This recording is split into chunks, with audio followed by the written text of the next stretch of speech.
So we're looking into animals that we get rid of. I've spoken to someone about snails. I've spoken to someone about jellyfish and that. And looking at cockroaches today. She's an expert. She's just not just some random person. No, she works in a museum, a good museum. I said I'd give it a plug. It's the one near Knightsbridge. It's got dinosaurs and that in it. It's worth seeing. And that's Nursery Museum? Yeah. So... It's not sure. He's not sure. This is what happened.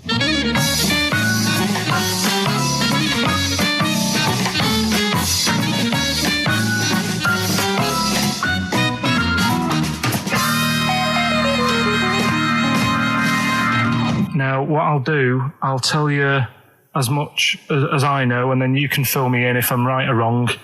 And then at the end of it, we'll get to the bottom of whether we need them or not. Okay. All right. So, first of all, the first thing that I found out is that they have 18 knees.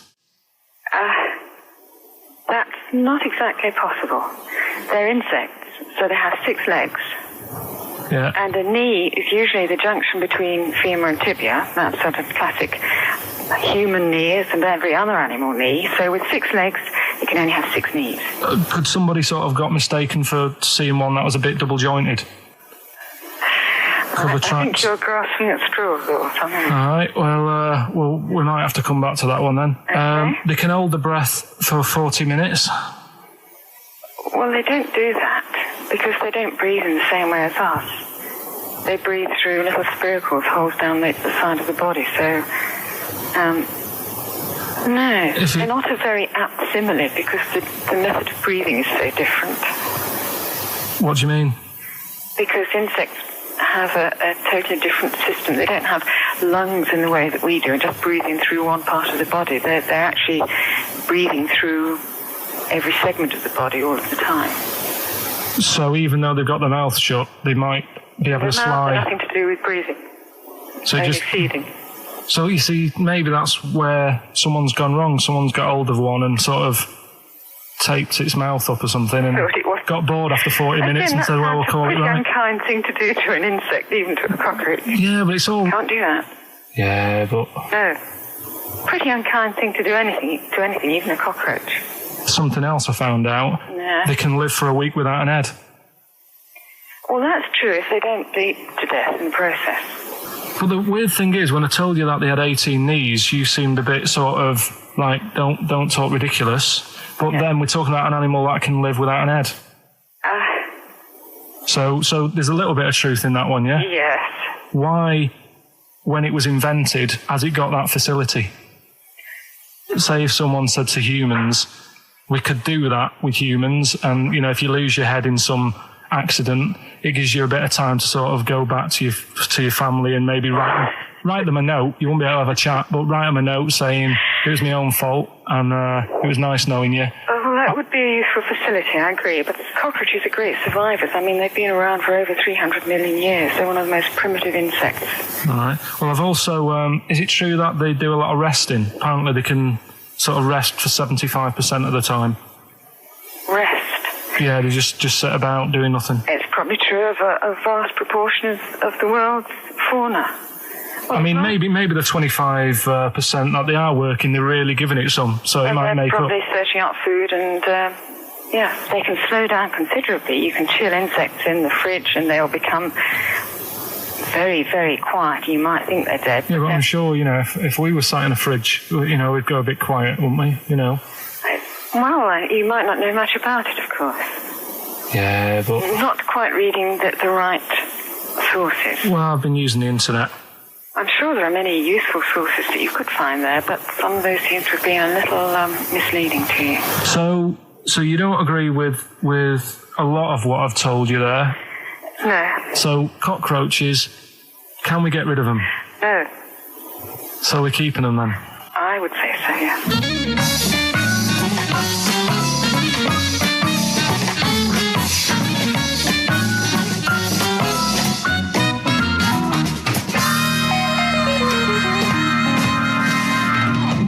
I think we should get her on more often because she sounds like she'd be a bit of an ally really, because she knew immediately that you were talking nonsense. She even said, I think you should be more concerned about your sources, which I've been trying to tell you for a year, right? The fact, I mean, 18 knees, where did you get that from? It was on the internet. They can hold their breath for 40 minutes. I mean, I don't know what you read and take on. Mad world, don't it?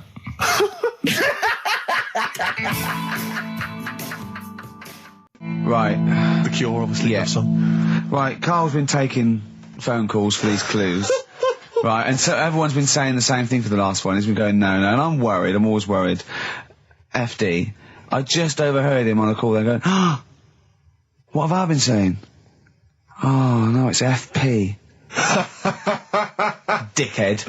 Right, give me the clues out. It's a rollover. Right, tell people, we're really sorry to anyone who would have got that right. Okay, right, do the clues quickly. Tell them it'll be a rollover, so we have to do 3 new ones. Do you not write these down, You're such a... I don't write the answers down in case Ricky looks over the thing and sees the answer. Why would I cheat? I'd rather you do something right with your life. Right, well, the clues were I've got 3 other jumpers like this one. Yeah. That was FT. Yeah. You got that. 4 tops. Yeah, that's all right. Good, well done. That bunch of people can't make up their minds if they want to sit in the sun or not. That was C. They were getting that. That was charlatans. Charlatan, right? A bunch of them charlatans, right? What? What's Charlie? No. It's like, shall I go out? Shall we? Charlatans. They got it, right? Where I went wrong with this one, the Jamaican fella, he had to have some aspirin. Why? It's my fault, you know, I'm not cutting, there's no point passing the book or anything. I said FD. A lot of people were saying, Fred Durst, like, forehead hurts, which is a good one. Yeah, which would have been as good as any of yours. But I made an error, so we'll roll it over. No. What is the answer? What is the answer? Jamaican fella what? Add some aspirin, why do that? What's the thing? FP, it was Frida Payne. Frida Payne. Frida Payne. Frida Payne. That's awful. Carl, you've got to write these down next week. I'm sorry, You're the producer. I know, but I've had a busy week, haven't I? That's not an excuse. That isn't an excuse. Our excuse is we don't care. Yeah. You do put care. the work in and then make a mistake. Yeah. It's better not to try than try your hardest and be rubbish. Do you see what the point? We don't care. But you've got standards. Yeah. And you're not meeting them. Think of that. You're not even reaching your standards. God. Right, well, that's that, I guess. Well, the prizes will be giving those away next week. Bollocks again. Just completely... Song for the ladies to end the show with. It's from Nick Cave's new album, Nocturama. This is a track called He Wants You. Back next week. Remember, Frida Payne. I had some exciting news this week, Carl. You'll be pleased to find out. I'm worried that you might get a little bit jealous because it's obviously going to impact on your world quite strongly. Because I know you think you'd like things to be quite samey. You like the status quo to be maintained. You like the fact that in the past, we've had some crosswords. Because I remember. What did you think of me when I first walked in? When I first came in on the first day of XFM? I don't know why you're making a big deal out of it, because I'm just being honest, though. I'm just being honest about a lot of people who see you for the first time sort of go, well, he's a bit weird. I don't know that, Steve, that you brought it up, and then you're again. But I'm sure that wasn't what he said before. No, did he say before? Well, he's a bit weird. Yeah, well, he looked at you, and I knew. I could see by the look on his face. You know when you know your kid, and your kid's sort of scared of something, and they go, "Why's your kid?" He goes, "Oh, he doesn't like pigeons or spiders." Right. It was like that when I saw Karl, and I brought you in, and I went, "What do you think of that, Karl?" I could see the look on his face that he was disturbed. Sure. And then, as he said, you get used to it, don't you? Yeah, you get used to it. And you have changed a little bit. Your hair's a bit smarter now, and you've got some nicer glasses and that, I think. Or I might have just got used to it. Whoa, don't bring it up, Steve. Don't look at me like that. So you say that you think some other people in the office thought the same? Do you know that for sure? Carl. Did you discuss it? Carl. Yeah, I think they do, yeah. Okay, leave it there then. But not just in the office, as you walk through the building. Oh, it's worse than you ever thought. Well, no, it's not worse than I ever thought, because as you well know, Ricky Gervais, yeah. What did I do on Thursday morning? Oh, was this the thing For those that perhaps are not of the female persuasion listening, there's a magazine. Apparently it sells quite well. It's one of the sort of female, kind of issues magazines. I think it's called Company Magazine. It's like your sort of, I guess it's a bit like your Moore or your Vanity Fair or whatever. Anyway, they run every year the 50 most eligible bachelors in Great Britain section. Ding dong, hello. Who's in there this year? In the 50, in the top 50 of the entire country. And then they vote, and they put them in order and see who's the most eligible bachelor. But that's 50 people, right? It always annoys me slightly because bachelor, it kind of seems like a more sophisticated word for loser. Yeah, which always sort of unnerves me slightly. And also they try and do a different 50 every year, so they're getting pretty desperate to get different ones. No, because also a lot of people who are sort of like successful, are married, so there's very little to... No. There's a huge... I don't know if this is international. It could even be international. I'm not sure, actually. So I could be up there with the likes of Justin Timberlake, etc.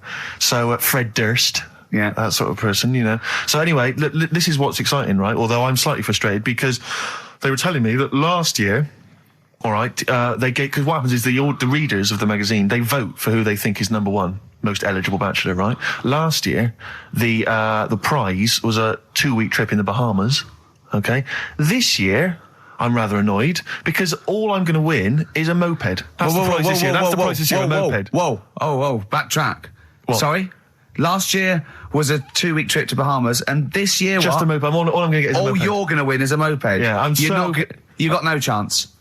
You've got no chance. Who else is in it? Well, I mean, I don't know lots of people you'd never heard of. I know Duncan from Blue. Ding. So you're second to him at least already. I imagine you're going to come behind the other 49. Because there'll be people voting for me. They get to vote for me. Yeah, Steve. They'll see my photo and then they can vote for me. Yeah, according to Heat, I was 22nd most sexy man in the world. I better take that helmet back. I would. Here's a problem that someone's emailed in. We're taking emails today. If you've got a problem, a concern, or just a general query that you think Karl could answer for you, it could be about anything. It could be about some of the big kind of philosophical questions. Yeah. It could be something to do with war or famine, anything like that, or it could just be a personal dilemma. Something that's happening locally. Anyway, this seems one that I think you probably have. You and your father have probably come across this sort of dilemma in the past. And I'd be interested to know what your take is on it. Let me see. This is from Lee Matthews by the look of it. He says, he lives in a suburban area where the local teenagers also live on the same road, and they're running riot. They're smashing wing mirrors off the cars. They're crashing into parked cars on their skateboards. And they're just generally making mayhem, night and day. What can he do to stop this going on? The parents of the kids don't seem to give a damn. Anyone who complains to them, they just say, piss off. The police are useless because they never catch them in the actual act of violence, which is what they got to do to apparently convict them. So they don't know who to turn to, really. It's rather like when a little old lady went and got the A-team, and he was dressed as an elderly Chinaman. Exactly. She knew who he was. Colonel Decker didn't have a clue. Yeah. You see, it's weird because now it has got out of hand. Do you know what I mean? Like years ago when I was growing up on the estate, you had problems, but not like you have now. Do you know what I mean? Summers were nice as well, weren't they? Well, right. And police are getting shorter and younger. But you yourself kind of admitted in the past that you were something of a tearaway. You didn't do anything like these kids here. The thing is, I was scared that if I got caught doing it, my dad would go mad. Yes. And I remember smashing a car window by accident and legging it in the lounge and sort of pretending to go asleep on the settee. Right? Genius. And I heard a knock at the door. He chloroformed himself just to be unconscious when his dad came home. And there was a knock on the door, and I thought, oh God, this is a fella who saw me. I was chucking a stone in the air, seeing how high I could throw it. Of course you were. Did it keep landing on your head? That would explain a lot. And it came down. Chucking a stone in the air, love it. To see how far I could throw brilliant. it. So, I wasn't bothering anyone. Did you invent that game? Right? Did you get the stone for your birthday? Go and play with your stone. He gave one to Suzanne. Karl, go and play with your stone. No, the thing is, right, and it came down at a funny angle. And of course it did. It ate the back of this car, and the back window is the most expensive because it has that heating thing in it. Yeah. In case you got a frosty window. Yeah. So I thought, oh God. So I legged it in, got on the settee, went to sleep, knocked at the door. Genius. It's a brilliant plan. It's a brilliant plan. I couldn't be guilty. I'm asleep. So I love the idea. So the thing is, our lounge used to sort of, you could see in from the door, right? So this family who saw me do it, saw me asleep on the settee, and my mum said, go and get the door. And I sort of went, what? As if I'd been asleep. Yeah. I went to the door, like, rubbing my eyes. And the fella said, "What did you run off for? I saw you." I was like, "Oh no." And I didn't see my dad. I went out. It was when he was working sort of evenings. So I went out so I didn't have to see my dad. And then the next day I came home from school and my dad said, 45 quid. Ooh. That's all he said That's all when he he said. looked at me. And then you fell asleep when he went, wake up. You know what I said? No, 45 quid. Now the thing Carl. is, he didn't have to do £45, anything. Carl. Now, I know you were saving up for a brick, but you can't have it. Yeah. Just So, equally, if you're doing a bigger crime, a bank job or a murder. Remember to take the stocking off your head, because if they wake you up and go, "Why have you got a stocking on your head?" Just go, "Oh, I had a weird dream." Right. A quick query for you. This is from Jay. He's got a problem here. He says, my parents won't let me ditch my studies. He's currently reading modern languages at London University. Sure. He wants to follow his dream, but his parents won't let him, of being a dancer.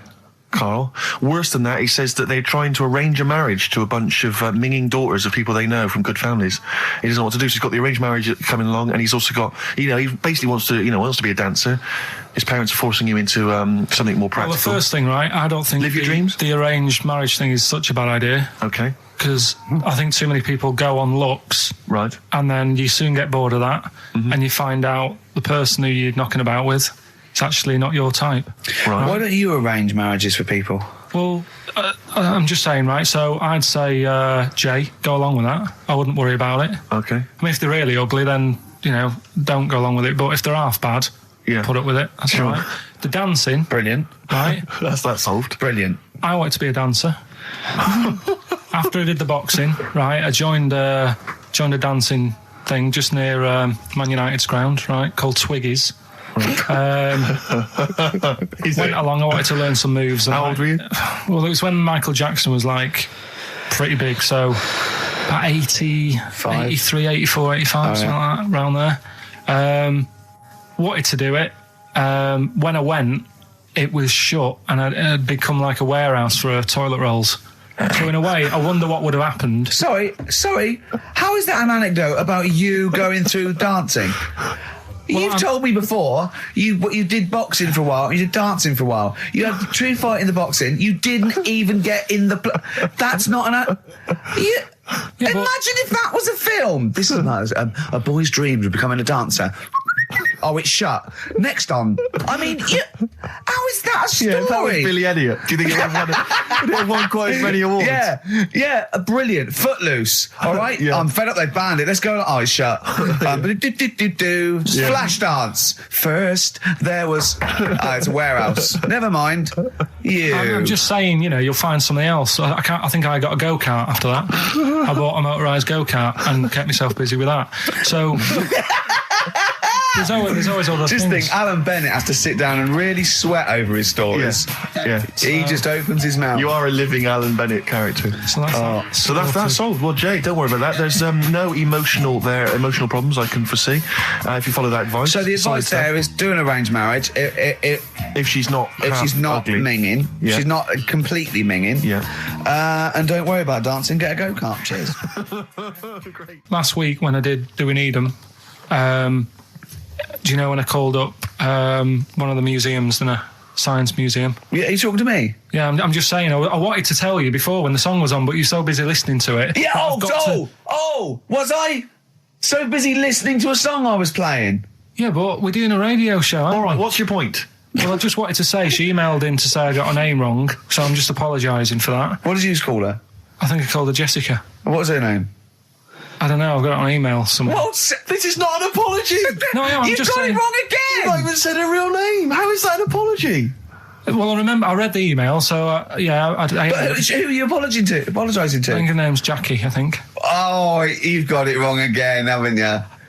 Well, anyway, and she just said if you want to see dinosaurs and that, go to the museum. You were complaining about that as well, weren't you? You went to a museum and there was too many dinosaurs. He said you just need 4. No, well, Steve, have you been to the one in Knightsbridge? I think this so. One that I called up, right? It's nice. You go in, you get a good collection of stuff. You walk in, there's 3 or 4 dinosaurs. You've had enough, right? I went into New York, right? I went to the museum there, hundreds of them. You can't move for dinosaurs. Yeah. It's almost like they're responsible for them being extinct. There's loads of them. So all I'm saying is, if you want to see a dinosaur, go to the one near Knightsbridge. They've got a nice selection, some old vases and stuff. It's worth going. So Oasis and Songbird. It's a nice little ditty It's all right, yeah. of a Saturday. Yes, thank you. XFM 104.9, Ricky Gervais, Steve Merchant, Karl Pilkington. I think we should go straight into it, Karl. I think we should do the competition. There's Karl in the corner. It seems a little premature. Do you reckon? Yeah, I Do you think reckon so. it's so Yeah, good? We should tease it out of them. Well, it's a big thing. It's just that I've got absolutely nothing to say. Sure. I haven't really. Well, I mean, like often I know you all have spoken to Karl in the week. This week, for some reason, I've been speaking to him. Oh, right. I spoke briefly to him about Michael Jackson and the documentary. Yeah. Now, of course, I thought that was extraordinary. Amazing, and I asked amazing Karl's piece of opinion. work. Yeah. And he didn't mention to me the fact that Michael Jackson likes to climb up in trees. No. He didn't mention anything about his bizarre relationship with children. He didn't mention anything about his obsessive billionaire spending sprees. Right. He didn't mention anything about the mannequins he has in his thing, or the fact that he drives around his sort of 7 hotel suites in Las Vegas in a little kind of old people's scooter. The only thing of note for Karl was he said to me, "Did you notice how big his hands are?"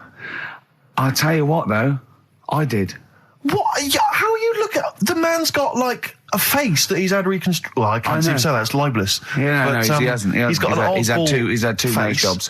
Yeah, And you're looking at his hands. But I think it's because you look at him and he looks a bit like there's a bit of androgyny there, but it's sort of like it is quite a petite sort of old lady's face in a way. But then you see these labourers' hands come out. That's always the way with a tranny, isn't it? You know what I mean? Well, you can't accuse him of being a tranny. No, he's not. No, he's not.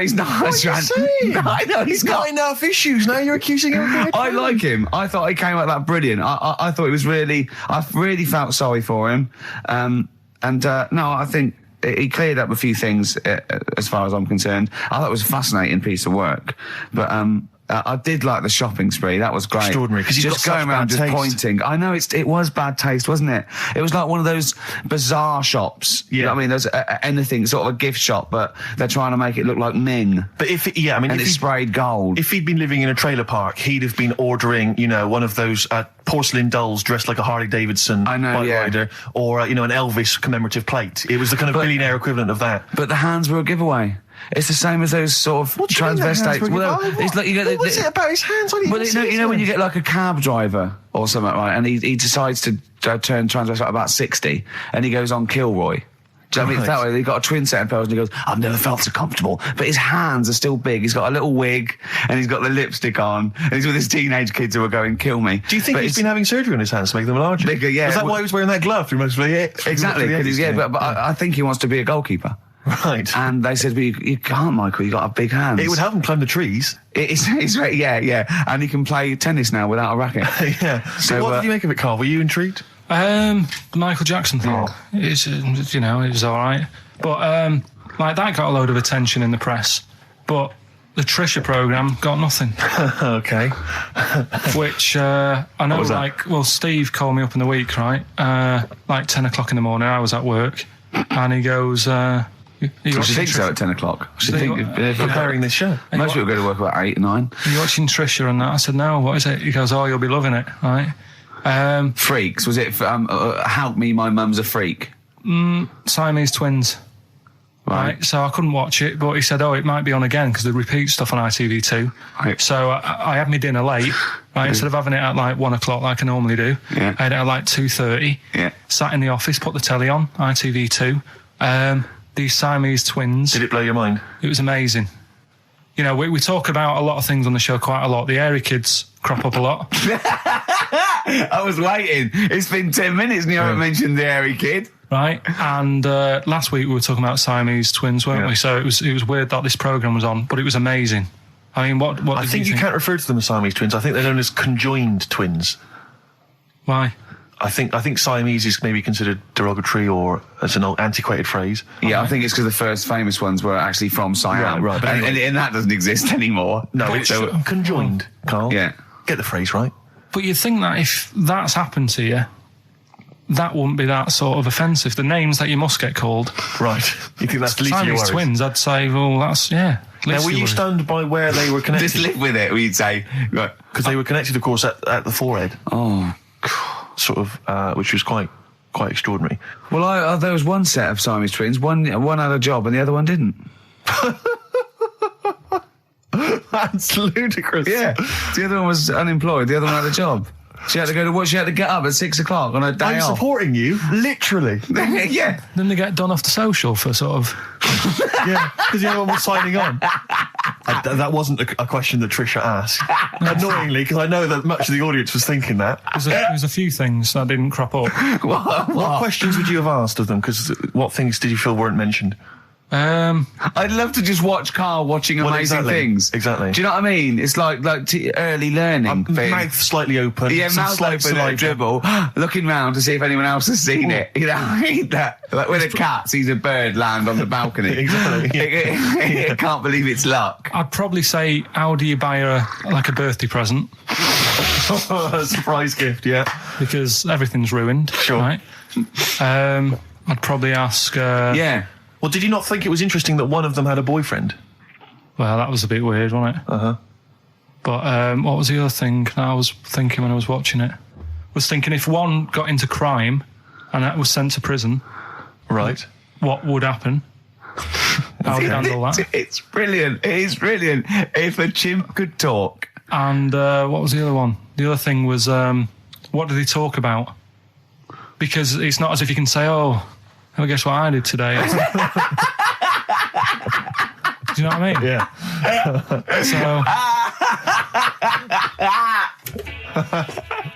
Taking the mickey. The really weird thing about all this, right? And it's annoying because you were saying about, what should have Trisha have asked and all that. Yeah. But one of them mentioned that one of them was adopted and the other one wasn't. Don't talk rubbish. No, seriously. I didn't understand it, right? Of course you didn't. And then Trisha sort of said, well, let's have a chat. And they were like, no, don't want to go into that. What do you mean one was adopted? That's what he said. One of them... don't quiz me on it, but that's what was said. Hello there, I'm a multi-millionaire, and I've just seen your orphanage. I'd love to adopt one of your children. You'd like to adopt one? I'd love to adopt a children, because I've got loads from around the world, so I'd love to adopt one. I'd give you $10,000 towards your we're speeding through then, yeah. Okay. We've actually got 2 left. I only need one. I'm only interested in one. Yeah, I don't need any more. Don't need any more. They're sisters. I know it would be tragedy to break them up, but I really only need one. Now, break it up. There's the rub, you see. Sure. You just need the one. It's $10,000 now. You can have that. I'll sign it now, but I don't want to discuss it further. I'll bring her around. Brilliant. Okay. Ding dong. Hi, yeah, brilliant. You brought my kid round. Yeah, there she is there. That's a joy. Yeah. Okay. Just standing next to a bush. Yeah, can you bring her out to me? There's nothing behind the bush, so you just want... I just want to be able to walk 360 degrees round her. Do you want her or not? Yes, I can't believe it. What's that little trolley? She's talented. Oh, dear. You're talking nonsense, Karl. Well, whatever. Well, listen, still to come, right? We've got the monkeys thing. Oh, chimpanzee that. And when I was out last Sunday, right, at Johnny's birthday party, Steve was there. Yeah. Got talking about stuff. And a debate that we didn't really finish cropped up. It blew your mind, didn't it? Amazing. Oh, I know about this. Steve told me. This is the infinite amount of monkeys. Or a monkey with a typewriter and an infinite amount of time would eventually come up with the works of Shakespeare. Yeah. There was no debate. It's a philosophical, mathematical problem. There's no debate. It's true. It wouldn't happen. No, listen, Karl, listen. Infinity sorts it all out for you, right? An infinite amount of monkeys at a typewriter, right? They do everything. They type everything. Infinity just sorts it all out for you. There's no getting to it and they're going, oh, well, let's have a look what they've done. This one's come close. Did Romeo and Juliet. It would do it all. It would type everything ever possible, conceivable. Yeah, but... It's a mathematical... Well, we've heard your side of the argument, Rick. And I'll be honest with you, it's a persuasive one. But let's hear Karl, because he heard about this in a pub last week. Yeah, so he's got some strong What's your problem with it? What's your problem with it? Well, first of all, right, you're saying it's a load of monkeys. It's not just one monkey that can live forever. No, wait. It's either a chimpanzee with a typewriter with an infinite amount of time. He would eventually, by definition, mathematically, type everything ever possible, okay? Or it's an infinite amount of chimps with typewriters, and one of them will type it first time. But already that's not right. You either need to have What do you mean? monkey. What? You mean Let's hear his employment point. laws? He What do you mean can't- it's not right? Let's hear him out, please. Okay. If it's one monkey Yeah. with a typewriter that's got loads of ink in it and that, right? At least it knows where it's done in the past. It's not... Keep going. Crime. If you've got a load of monkeys, it's like if you have too many. What's that saying about too many chefs? Too many chimps spoil the soup. Right. Well, it's the same thing. It's like, well, I didn't tell you to put salt in it. I was going to put salt in it, and it messes it up. Whereas if it's just one, they know what's gone on. So what I'm saying is, honestly, leave him go. I can't be bothered. I want to hear. I want to hear the rest. This blows my mind. He doesn't know what this does to me. It's a mathematical problem. I want to hear the rest. well, it's just I just don't think it will happen. What do you mean you don't think it'll happen? Infinity works it out for you by definition. Well, what's stopping them typing the same thing again? They would. In fact, the problem should be if you had an infinite amount of time that it would type. It works for Shakespeare an infinite amount of times and everything else an infinite amount of times. But you know, that's not as. But not Shakespeare. Oh, shut up, you idiot! Rick, do you know what he said to me? I said to him, I explained it to him. I said, God. you've got an infinite number of monkeys, infinite number of typewriters. They will type the complete works of Shakespeare. He said, have they read Shakespeare? You're an idiot! Play a I record. said, no, I'm not having this they're not conversation. doing it from I'm not having memory. it. I'm not having it because it really, really winds me up. But you're saying they'll do it with no spelling errors. Well, they do it.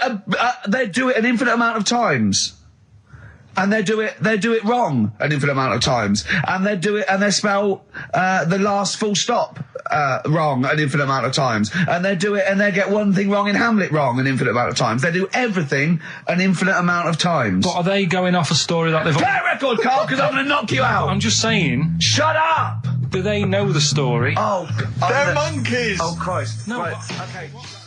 Lloyd Cole, she's a girl and I'm a man. Good that, innit? On XFM, 104.9, Ricky Gervais, Steve Merchant, Karl Pilkington. As Yeah. ever, Rick, there's always someone who steps in to defend Karl. Okay, what is the defence? What is the defence? Here's an email from Scott Coomer. He says, Karl is actually right. I've got an A-level in statistics and probability. It doesn't matter how long they have and how many monkeys you have. You cannot guarantee they would type the complete works of Shakespeare. Infinity makes it probable they would get it right, but not definite. Yeah. Well, yeah. Yeah, that's what I was saying.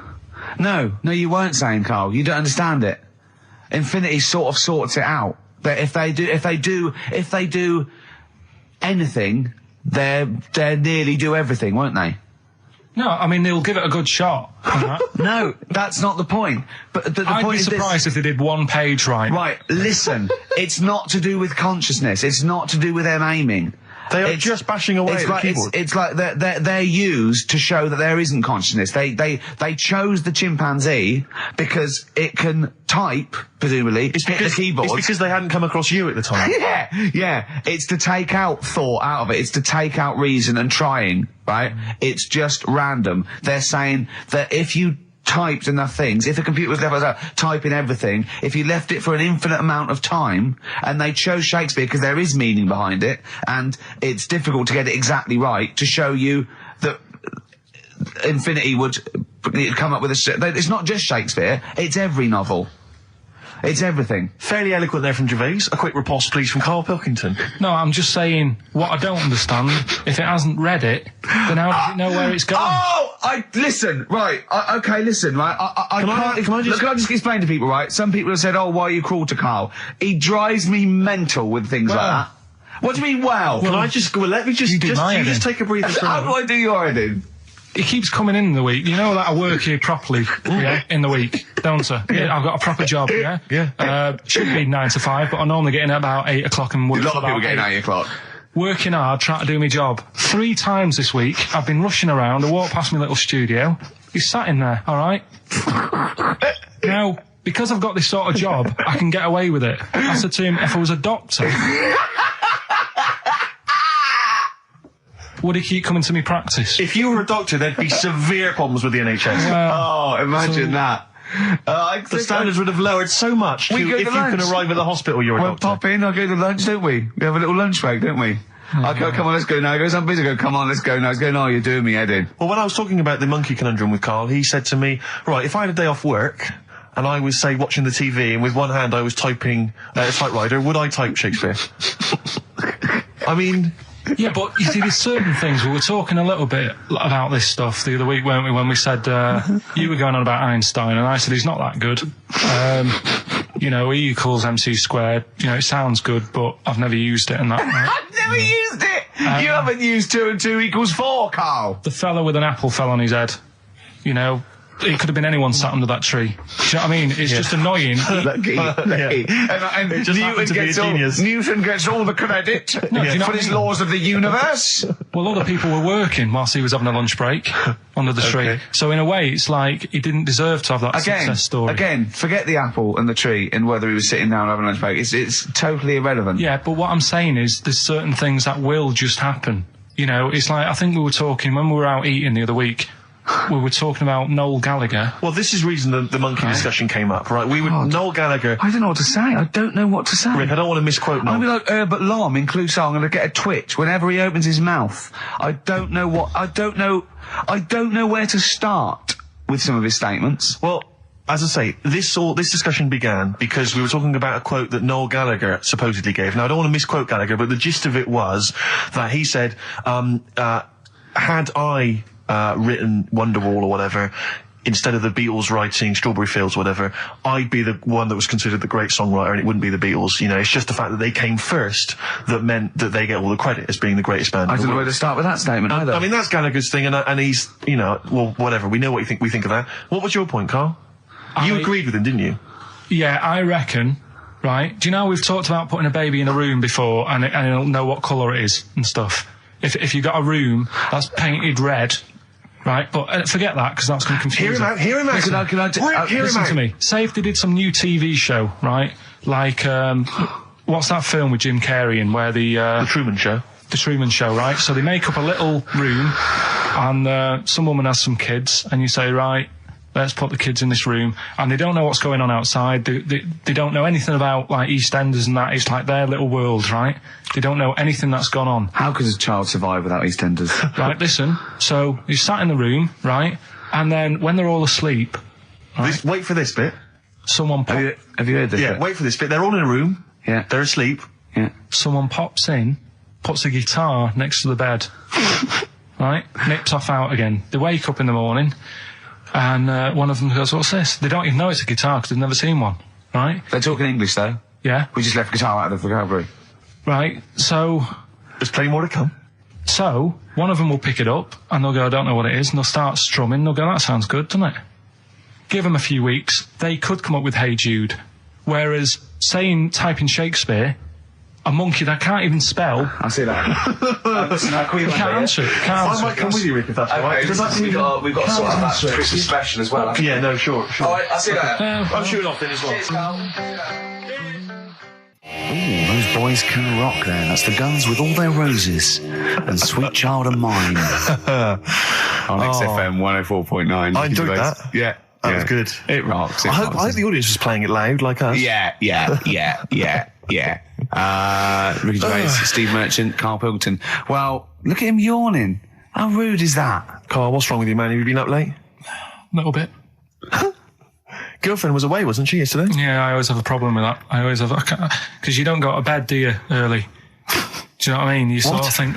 I just always find that thing that if, you know, you're used to living with someone, one of you will go, let's go to bed, then you'll go, all right. But when you're on your own, you go... You just forget to go to bed. I just stay up. Okay, stop eating now, Carl. You've ate all the food. That's just a plate. All right. Okay. Yeah. No, I stayed up and watched... there was a thing on about Dracula. Right. What, Dracula? And I found a flaw in it. Go on. Not the fact that he's the living dead and and drinks blood to stay alive and he doesn't reflect and he can in turn into a mirrors. bat. Well, and you can go on. The mirror thing, he can't look in mirrors, can he? Well, he can look in mirrors, but he can't see himself in a mirror. Yeah. That still doesn't work. Go on. It doesn't work at all, Carl. It doesn't work. Go on. No. Well, centre parting's always really neat. His centre parting's always... How does he do it if he can't look in the mirror? Blood on the floor or something it was called. Rubbish. I love the flaw in the Dracula film is that his centre parting's too neat. How did he do it without a mirror? Oh. Was it a documentary about Dracula? No, there was the real Dracula. The real Dracula. Yeah, the real Dracula. The It's true just a stuff. film. It had blood on the floor or something. It's called. Yeah. It's rubbish. We had a little lunch yesterday, didn't we? We did indeed. That was a nightmare. Yeah. I hate going out with you two. I was explaining to Karl, right? I like to excite Karl's imagination, right? And if it involves chimps or monkeys, all the better. Brains he likes, parts of the body, deformity. You know, I know where to, you know, what buttons to push. And I told him about this thing. I don't know if any of you out there know about this, but there's an experiment they did in the 50s, a clinical psychology experiment where there's your two hemispheres of the brain, okay? They're joined by a thing called the corpus callosum, right? Which is just a little flap of skin, like a little scarlet lead that joins your two hemispheres.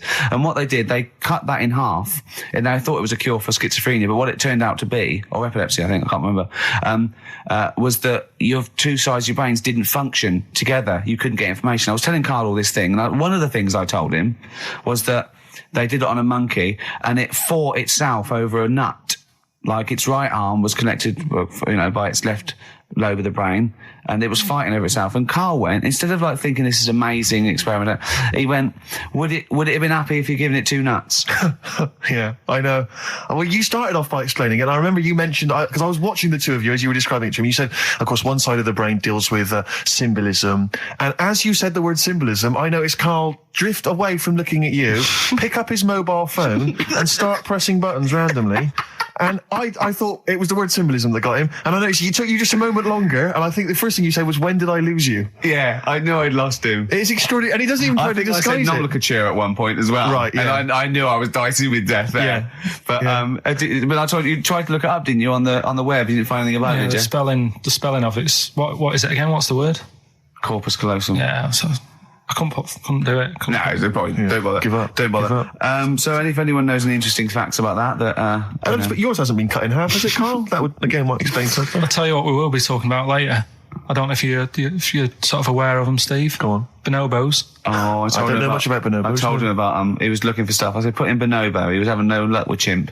And they're a form of chimpanzee, but they're even closer to us, evolutionarily speaking. They've got their social groups are more like ours. They're more intelligent, and he was loving it, weren't you? So is it human bonobo Karl? Is that how it works on the evolutionary ladder? Chimp Karl. Yeah. Yeah.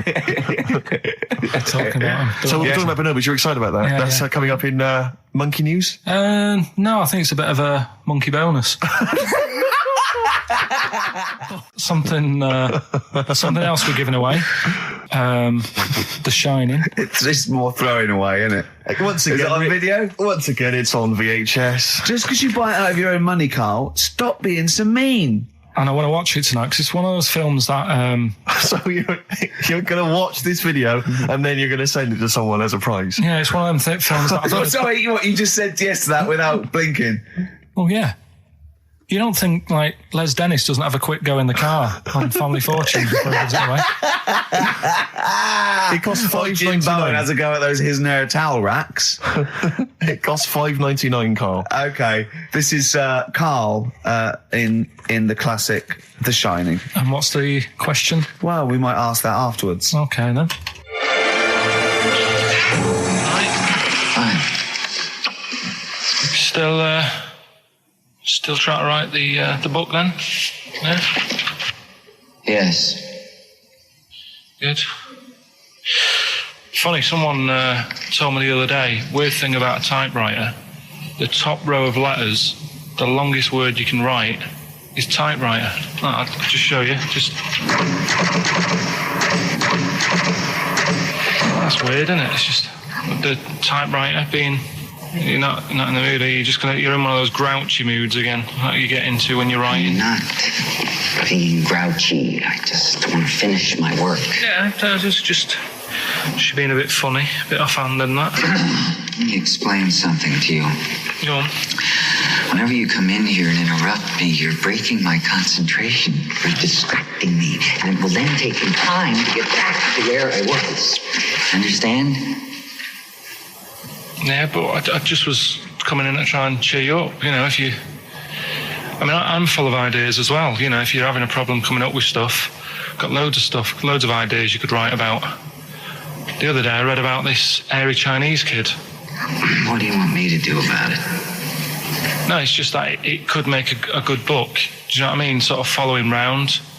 That's swell. Well, I'd buy it, you know. But if you don't want to know, don't bother doing it. But do you know what I mean? It's just airy Chinese kid. It's weird because they're not normally that airy over there.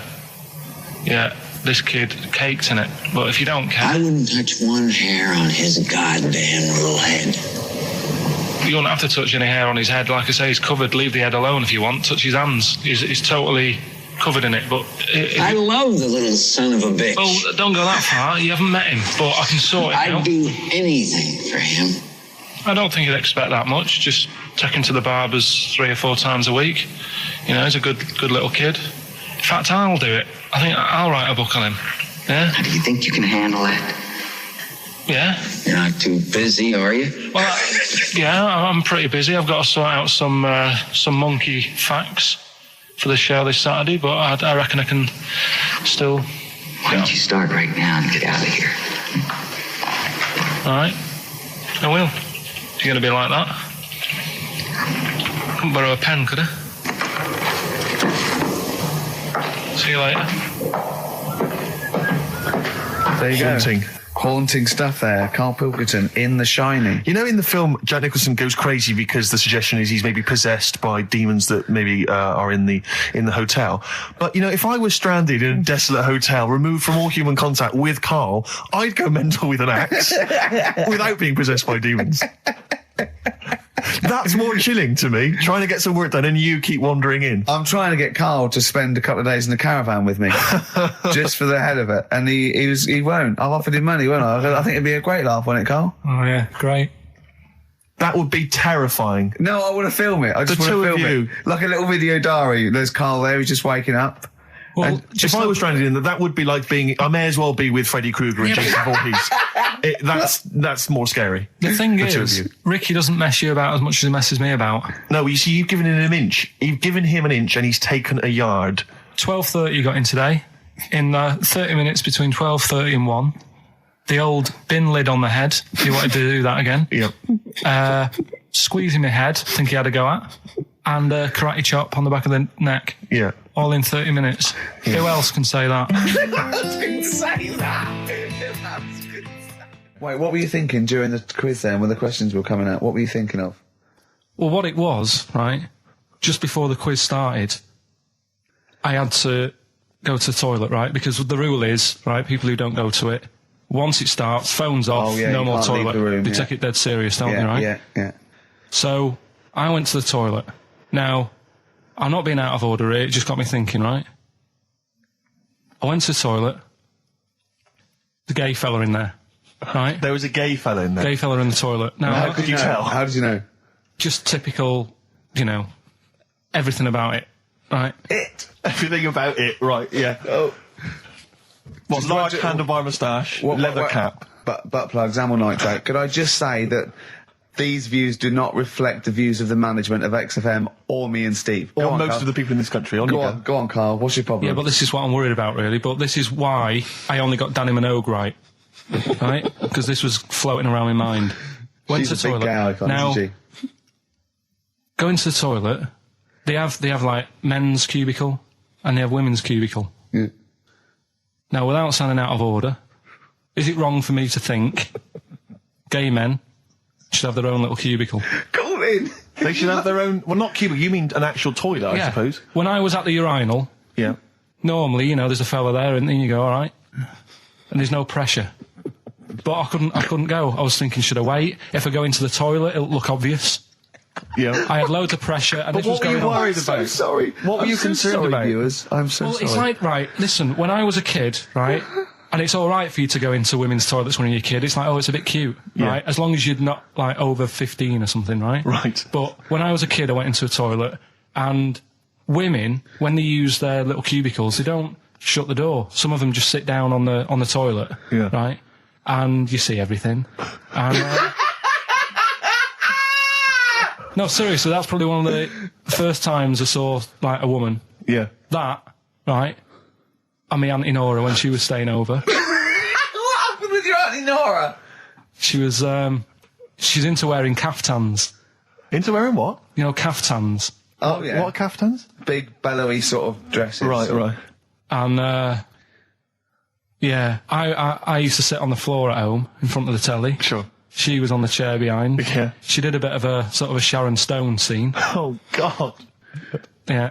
Did you see it? There was no underwear. No. What age were you? What was it like? What age were It you? was like a ripped tennis ball. What? Right, we're off air. Either that or put us in for the Sonys.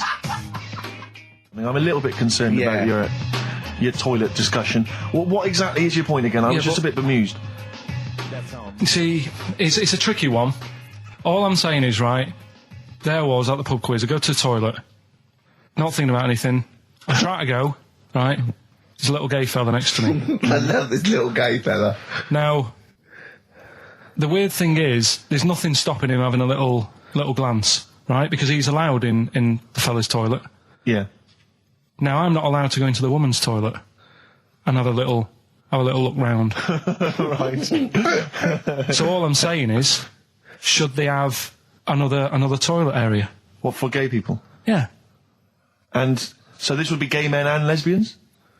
Uh, Is that going to complicate things? Well, I mean, I can only assume. I mean, to what point? I'll ask you a question, right? If you're intimidated, that's a shame. But you know, most gay men aren't looking at your knob. You know that. What do you mean? I can only say that 99.9% of gay men who use a urinal standing next to what they assume is a heterosexual man aren't looking at his knob. And what they're doing then? They're emptying their bladder. No, but the thing is, I can't talk. you're politics saying, with Karl. you're saying, like, you know, about would you have one toilet for lesbian women and gay fellas, right? What does that mean? Yeah, would it be mixed? Would it just be? Well, would it have a man on one? That's heterosexual man. One little picture of a woman, there, and then what? What would the little icon be? A man and a woman? A man and a woman. Just having a chat? Yeah. In pink and dot But lines. you couldn't mix them because then what would happen is you'd get people who are going, oh, I'll play up to this a bit, What, pretend to be gay? and yeah, you know, sort of grow a moustache and shave their head. And pretend to be a lesbian. Right. Yeah. So, I see, so you know people pretending to be gay so they could go in and have a look at the lesbians? Yeah. Right. So that would mean that we need 4 cubicles now, wouldn't we? Yeah, no, this is fine. 4 cubicles. So every pub How now... many toilets do we need at the Every moment? pub's now got 4 toilets. Oh, Karl, bisexuals. Yeah. Now, interesting. Bisexuals. How many toilets do we need now? Call the council. Do you use any? Huh? No. No, because they're interested in everything, aren't they? Because the little bisexual fella will be looking at your knob. Right. With them, Yeah. what you do, you just have a door. You open it, and there's one urinal there, so you can't get a queue. They have to sort of wait. I just thought that, well, why can't there just be a thing between the urinals so no one can look at anyone else's knob? Wait a minute. Just to go back to Ricky's point, what stops, even if we've got the toilet for gay men, what stops the gay men who want to have a look at your willy going in the regular toilet and pretending that they're straight? Most men don't wear gay across their No, heads. exactly. They don't have a tattoo. There's no branding yet in the British house where they have to declare. So we're going to have to expand this. What So we've do all you- got to carry identity Do you know cards. you can see a gay, can you? Coming a mile off. No?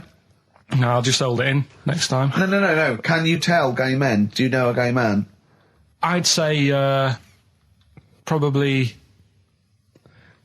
if you did if you lined some people up Yeah. and said point them out, I reckon I'd get. But hold on, we're not talking about people dressed in leather with the arse cut out and an handlebar moustache. Yeah. We're talking about, the everyday, No, non-seen... of course, no. well, yeah, but I mean, suppose I put you in a room and there was 10 naked men, right?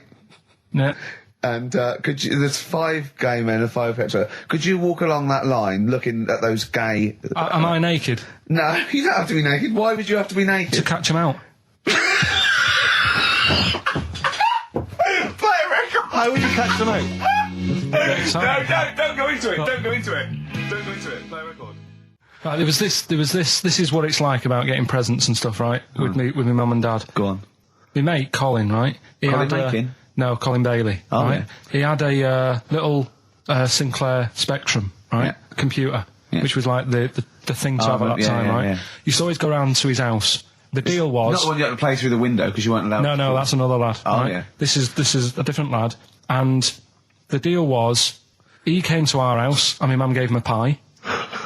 And then I'd go round to his, and I'd stay there for a few hours playing, Hungry Horace and stuff like that on it. Right? Now, my mum and dad knew that I really wanted one of these computers, right? So I waited about a year. Came round to Christmas Day. I thought, I reckon might have one. Turned out they bought me the wrong one. They bought me a ZX81 instead of a Spectrum, right? And Christmas Day, I'm there trying to load the games up. It's not working. I'm thinking, what's wrong? Right? And the thing with me, when I was a kid, I used to get quite sort of agitated. This is the moment. Right? I found out that it needed a RAM pack to make it work. Right? Looking in the thing, and it's saying, and make sure you put your RAM pack in the back. And I was like, oh, where's the RAM pack? And my dad's going, I don't know, I've got you the main bit. That's it. So I was that wound up. I just was sick, right? Just sick. I didn't feel sick or anything. I just was like, oh God. Went to the sink, just sick. Because I was that on edge about it. I said, come on, we've got to get one. And my dad's like, Tandy's shut. We're not gonna get anything today. Ruined again, Christmas Day. That was after the year when my train set got blown up by our kid. The following year, no RAM pack. And now you ask me, why don't I get good presents? He's scarred. He just I'm going to die. Honestly, I'm going to die. He's just being sick. Yeah. There's no RAM pack. Did you get to the bottom of it? Why wasn't there a RAM pack? You have to buy them separate. Oh, It's one of them okay. cons. What do you mean I can't play Frogger? Oh, no. So, wasn't there another incident when you threw up? Spontaneously threw up? Through sheer anxiety? I do get it. It's not so much now because I've relaxed a bit, but as a kid I used to be quite on edge all the time with certain things. Do you think that's what happened to your cat that kept being sick? That it didn't get the food it wanted? And it just threw up? Do you remember that? Yeah. God, so they shaved it. Yeah, but again, you see, the cat thing, I mean, it's mad. I was thinking about it the other day, right? I used to think I had quite a normal upbringing.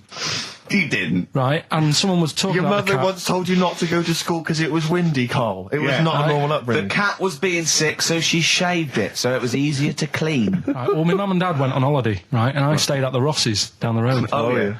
Only a kid, must have been about 5 or something, right? And I was always running around in the house. I had a lot of energy as a kid. What the Rosses did, they had this cat that was dead violent, the most violent sort of angry cat I have ever witnessed. A tiger. It was honestly, Steve, if it was bigger, it would have been, because it was just always having a go at you. Yeah. If you went to pat it on the head, it went to bite you and stuff. And what they used to do with it, to stop me running around, I'd sort of be running around, and then I'd get a bit tired, and they'd say, have a lie down on the settee. So I'd lie down on the settee and I'd nod off. And what they used to do, I'd wake up and I'd put the cat on my belly. Right? So I'd be scared to move because it's like it's going to get me. But it would keep you there. It kept me there, and it used to sort of slaver on me, and they'd sort of, go out or whatever, and I'd be lying there. That's not normal, is it? Carl, sorry, were you created by the Brothers Grimm for one of their fairy tales? What kind of a life is that? A cat paperweight to keep Karl in place. He keeps blowing around. It's windy. We'll have to weigh him down. Be careful. Your mum probably told him that it's a windy day. You got to get something heavy on him, otherwise he just gets blown into the road. God bless him. Rick, I sometimes get off at the tube at Tottenham Court Road if I want to look at the record shops before I come into XFM, and I always cut through Chinatown. Oh yeah. And every time I come through Chinatown, the same thought always strikes me. I always feel like I want to just gather all the little locals, all the little Chinese fellas, just gather them round and just go, guys, in what way is this a town? It's not, is This it? is not, at best, what you've got here is a novelty street. Yeah, Gerrard Street is not a town, No, mate. it's not a town. You've had this Just for like because you put a 100 little years. It's not pagoda. expanding. Yeah, yeah. You can't just call it Chinatown and claim it's a town. If I was them though, and you did that, I go, what are you talking about? It is a town. It is a town. It's What, in our what town. way? It is a town. It's our town. We got all lots of stuff. Where's your church? Where's your mayor? We needed. We got a betting shop. Not enough. It is. See, all you've got here is restaurants. No, that does not a town make. no. Got a little supermarket with snacks. What does it sell? Snacks. Specifically, I would imagine crackers. Yeah. Do you want to buy a dragon? Do you want to buy an ornamental dragon? If I wanted to buy one, this is where I would. Do you want to buy a gold dragon? Is it made of gold? No, it's made of plastic, but it's sprayed gold. Do you want to buy that? It's not a town. It is a It's town. not a town. Yeah. And it annoys me because when I first came to London, I genuinely thought Chinatown was going to be this amazing, what they've got there is You'd hear a gong and every time we went in there, and right? there'd be rickshaws and people walking on those little sort of wooden shoes. You know those ones? They're brilliant. They are just comping around in them, but nothing. It's nothing. It's just. Yeah, exactly. Yeah. It just reminds me of, have you ever been to any of those sort of museums? You tend to have them up north where they've got you sort of sit in a little cart and it sort of rides you through kind of, I don't know, it might be Newcastle, the Victorian era. Yeah. Can I have half a pound of those sweets, please? Exactly. Of course you can. If there was some animatronic then, it would just be an exhibit. Yeah. Although their concession to being 100 years ago is that there's some scales in the shop and there's a horse outside. Yeah. That's it. That's it. Exactly. Yeah. The traditional sounds and smells of old England. And the voice of going, of course, there was no television. Exactly. Amazing. Yeah. Amazing. Brilliant. Yeah. Welcome to Chinatown.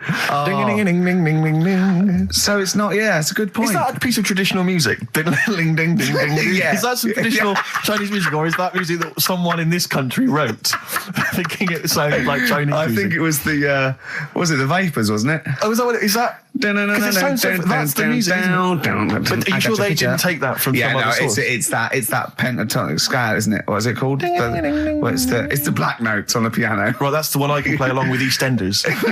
Yeah. Do you know what I don't get with it? Go on. Chinatown. Yeah, Chinatown, because I always walk through it on the way to work. A couple of things annoy me. First of all, I think it's bad business, just because if you've got a Chinese restaurant, put it somewhere where there isn't any others. It's a good point. Yeah, but it's also a community. They're not just a theme park for other people. I remember going out one night with Suzanne and some friends, and you got there and there's so much choice. It's that dilemma of, forget it. Well, And not we really. went somewhere Specifically, else. do you fancy Chinese? Well, no, but why don't you go to the one with the dead ducks hanging in the window? That's my That's the favourite. other thing as well. It's like, normally you put your good stuff in the window. If that's what's in the window. Yeah. Right? Yeah. And the other thing that annoys me, walking through it today, there's always lard on the floor. What, in the street? In the street. It is, honestly. I'm scared I'm going to slip over. It's because all the restaurants and that. But why is it? That's another point. Well, it's not oozing out of the restaurants. No, but why is it? I don't know what they do. Careful. Listen, no, but why is it? That's why they used to wear those little wooden shoes. Okay, we've got... No, but the thing is as well, they try and wash it with water, which doesn't work with lard, and it's like oil. Famously, yeah. You know what I mean? Even I know that. Yeah, you've got to scrub it. So, You think sorted that out. Yeah. You think they'd know, wouldn't you? Yeah. Right. Anyway, thanks for your thoughts on Chinatown, Carl.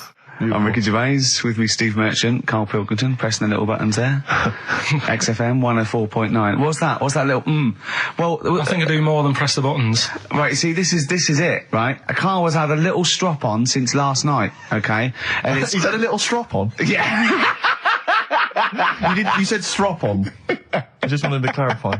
And, I don't know why. He says that I'm an annoying person. He says that I wound him up, right?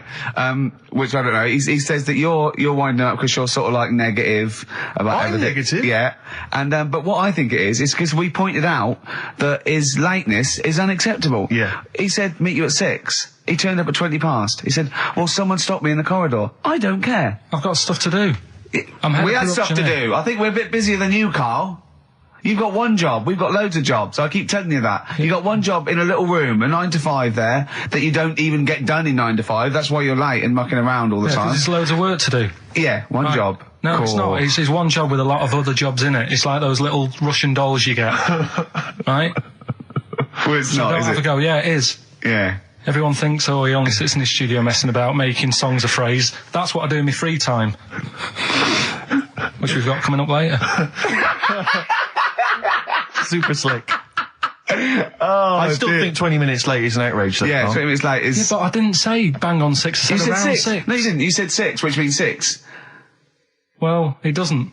Wait, sorry, it doesn't. If I was a newsreader, I'd say, yeah, you've got to be on time. Do you know what I mean? If it was a 6 o'clock news, I wouldn't want to be late. But it's the fact that I said to you, I'm busy, I've got stuff to do. No, you didn't say that. You said 6 o'clock to sort out tomorrow's show. I didn't. I know what I said. So Yeah, well, You don't, because I remember you sent me a text. You didn't even. It wasn't even a phone call. You didn't even have the politeness to call. Stephen has stitched him up by being a little bit more Busy. precise than him. It was a text, and it said, "See you around 6 tomorrow?" Question mark. Around. You just said it. Well, Around yeah, but 6. that doesn't count. That doesn't mean anything. Well, yeah, no, he does. What? So all right, You told me he said 6. Well, he did. I'm paraphrasing. 6 o'clock, Rick. To me, even if it was around 6 o'clock, that would be 5 to 6 or 5 past 6. It would not be 20 minutes after the event, because that is late. Well. Well, you've got nothing. You see, you haven't even got an excuse. Yeah, but then I turned up, right, and I said, right, well, let's not argue about this. Let's come up with some good new features, because we've been in Cheap as Chimps. That's gone today. Good news. He never liked Cheap as Chimps, Carl, did he? Right, he never liked it. Do you know what? Do you know who's took it further? Donald McIntyre.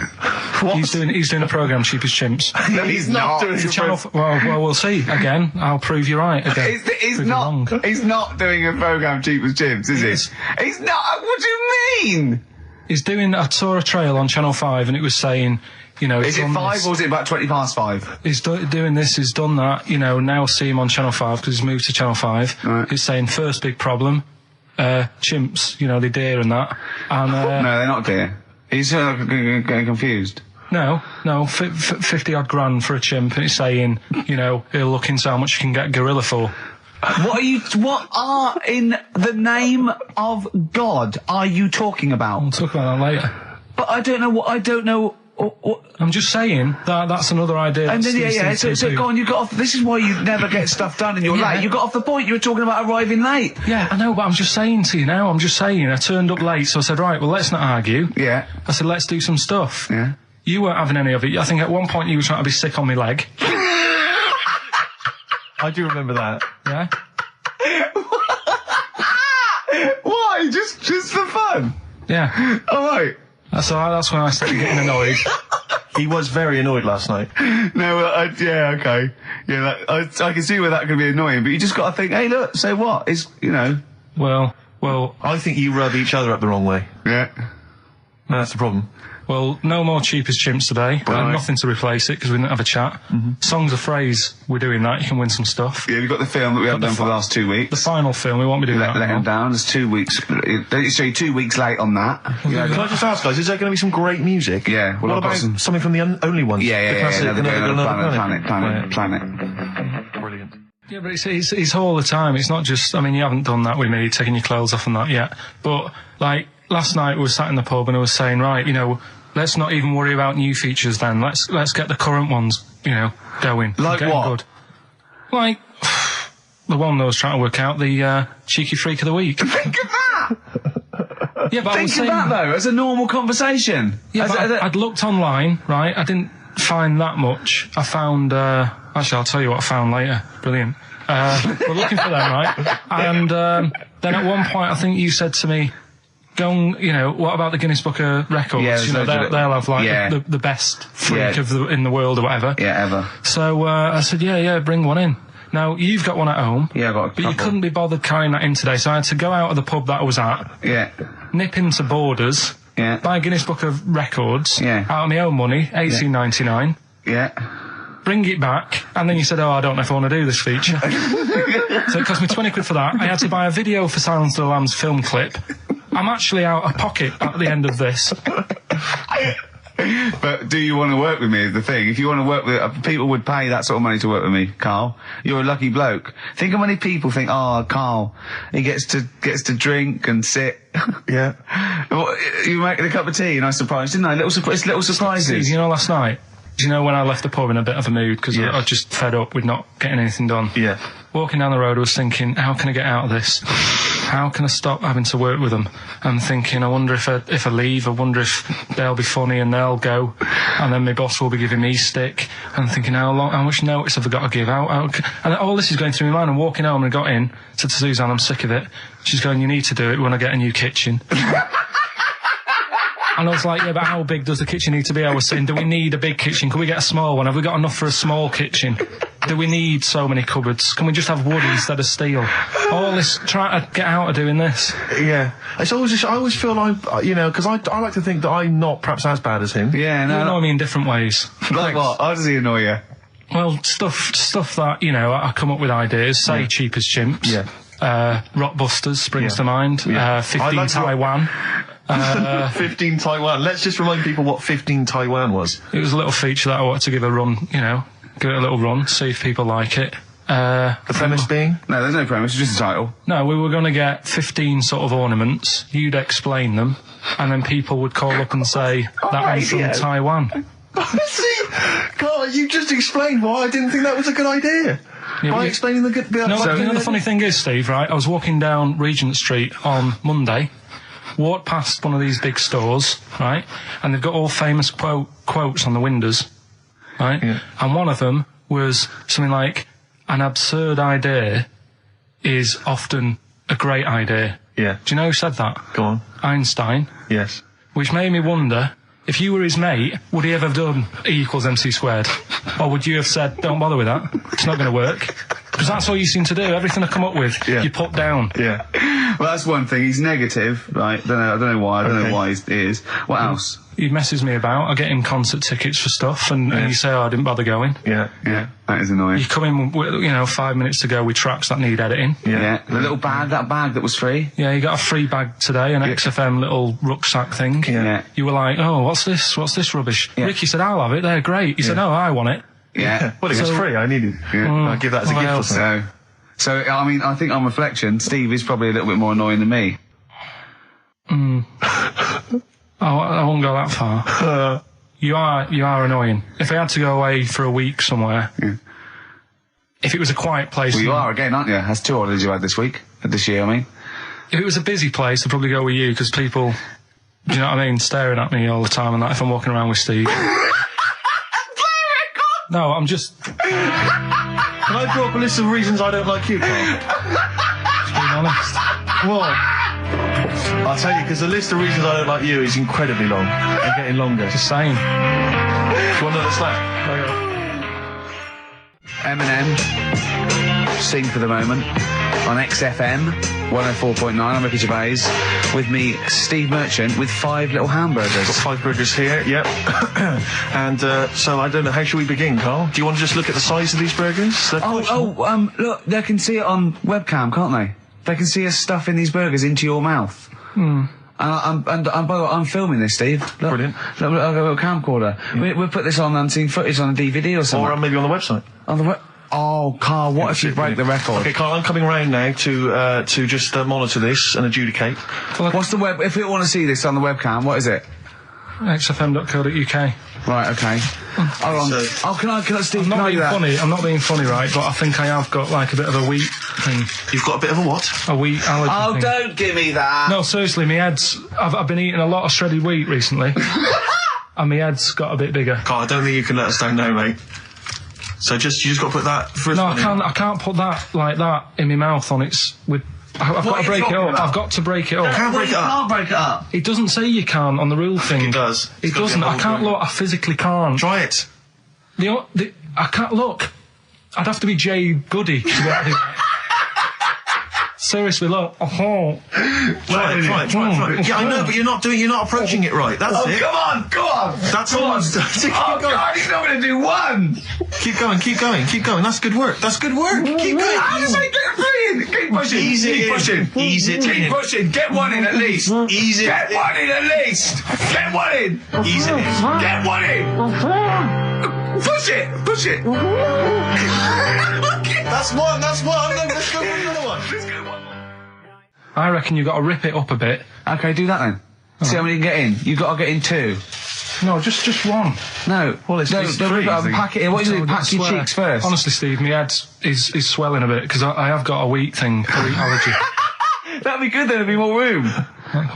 Right. Okay. Look, Carl is now just sticking it in his cheek. Yeah. Don't eat any. You can't swallow any. It's like a hamster. You got to work it like a hamster. Yeah. Stick it in. Come on. He looks like Marlon Brando in The Godfather. Come on. Don't lose any yet. Right. Pack it in, then use your fingers to pack it in. Come on. Wedge it in. Like you're grating the bath. I can't do this either. Keep going. Keep going, don't give up so early. This is part of the problem. You just give up, Carl, too quickly. You failed again. It's like your history O level. Come on, Carl. Come on. Do something well. Succeed at something. Push it in. You've got nearly a half a burger there. Oh, I'll come round there. You're chewing. Don't chew. I've got a bit of food. I don't know what he said, but... Is that a whole one? No, it's not. I can see bits left. Come on, Carl. Come on, keep working at it. Keep working at it. But there's so much space in your mouth, I can see it. He's going red. Okay, we'll do another one. We'll do another one. That one then. We're doing a... Oh, are you alright? Are you going to be sick? Are you alright?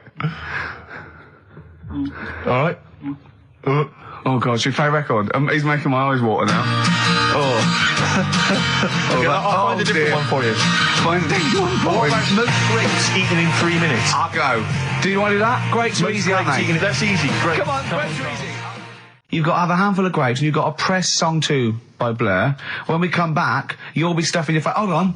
You don't ever do that. How can you work the buttons? I can do that. No, I don't think you can. You cannot touch the grapes until the opening note of song 2 begins. When the Blur 2, when song 2 stops, can we just push up the fader because you'll be stuffing your face? We're almost. Let's go. If we go. Any second now. Okay. Right. Okay. Ready, 3, 2, 1, go!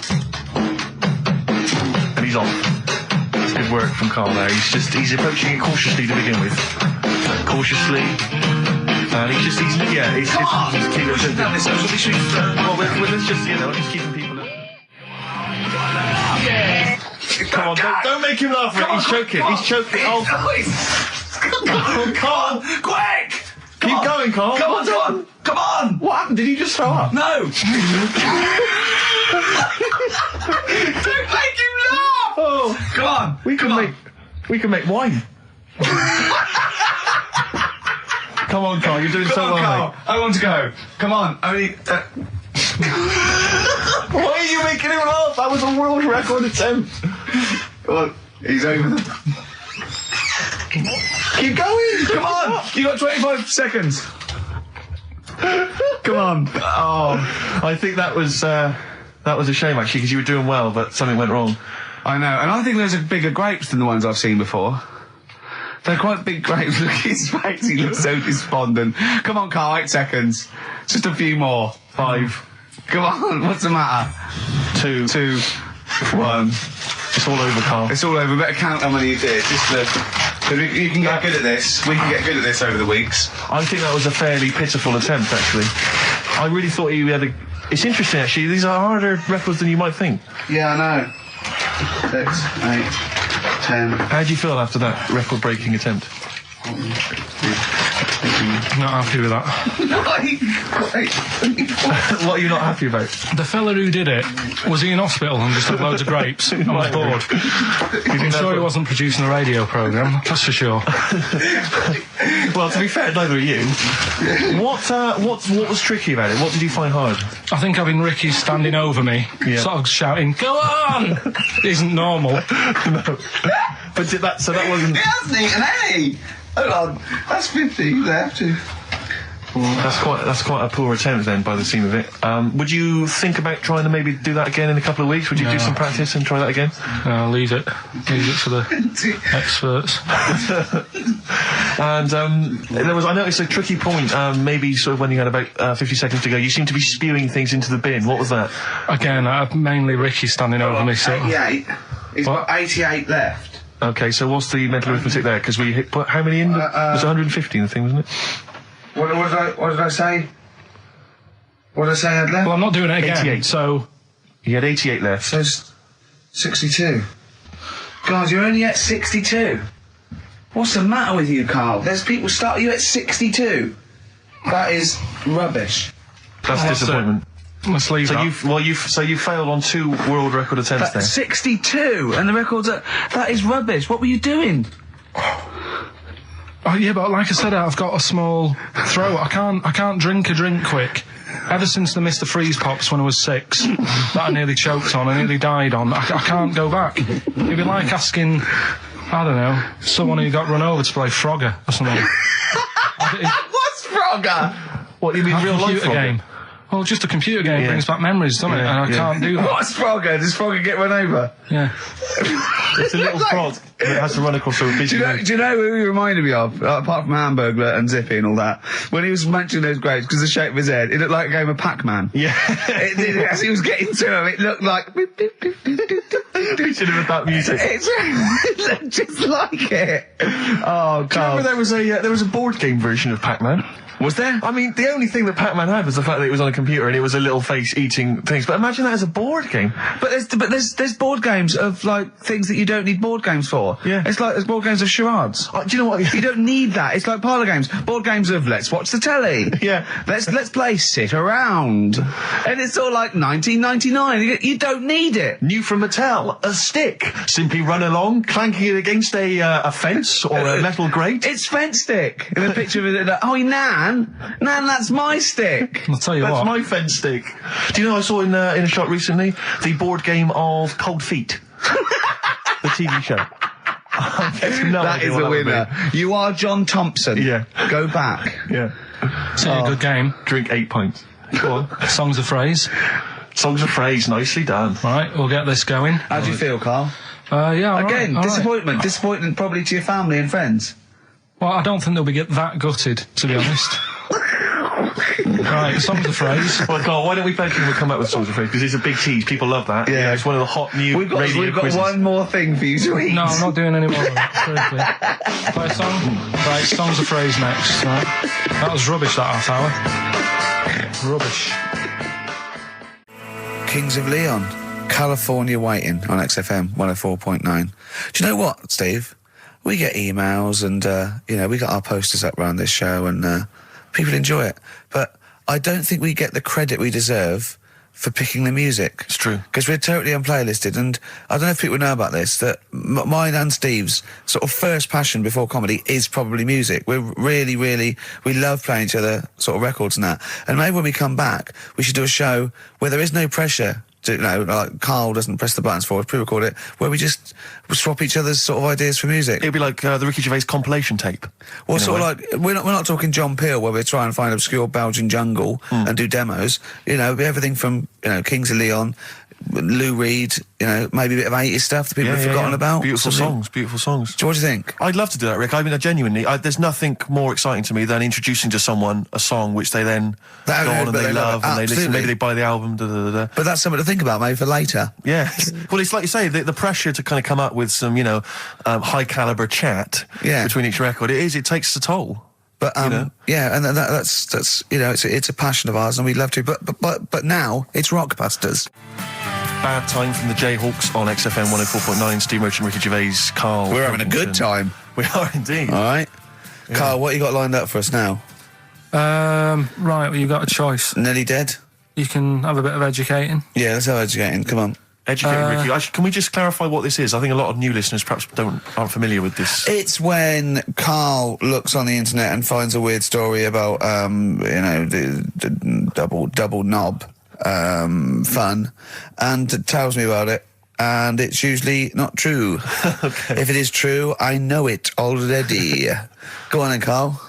They're not really weird stuff. It's just stuff that's gone on. That's interested me, that's all it's about, and I educate about it. I should just confirm that we've had a number of emails that say the baby born without a knob and then having one transplanted from a baby that luckily enough had 2 knobs is apparently true. Right, listen. So, I don't question that you could be born with a deformity and get someone's, fingers, knobs. What I'm saying is, it didn't happen with the doctor goes, I'll leave with it. I don't believe it. That baby's got 2 knobs. Exactly. What a coincidence.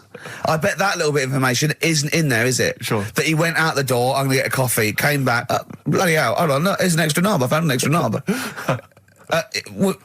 We can put that knob on there. Perfect. Travis, writing to reach you on XFM 104.9, all right? Couple of emails here trying to respond to our requests for nursery rhyme related information. Oh, go on. Nikki Williams says that she was at infant school and she had a nursery rhyme book, and in the book, and this may just be the illustrations, but apparently the 10 in the bed in there were small baby monkeys, which you'll be loving, Karl.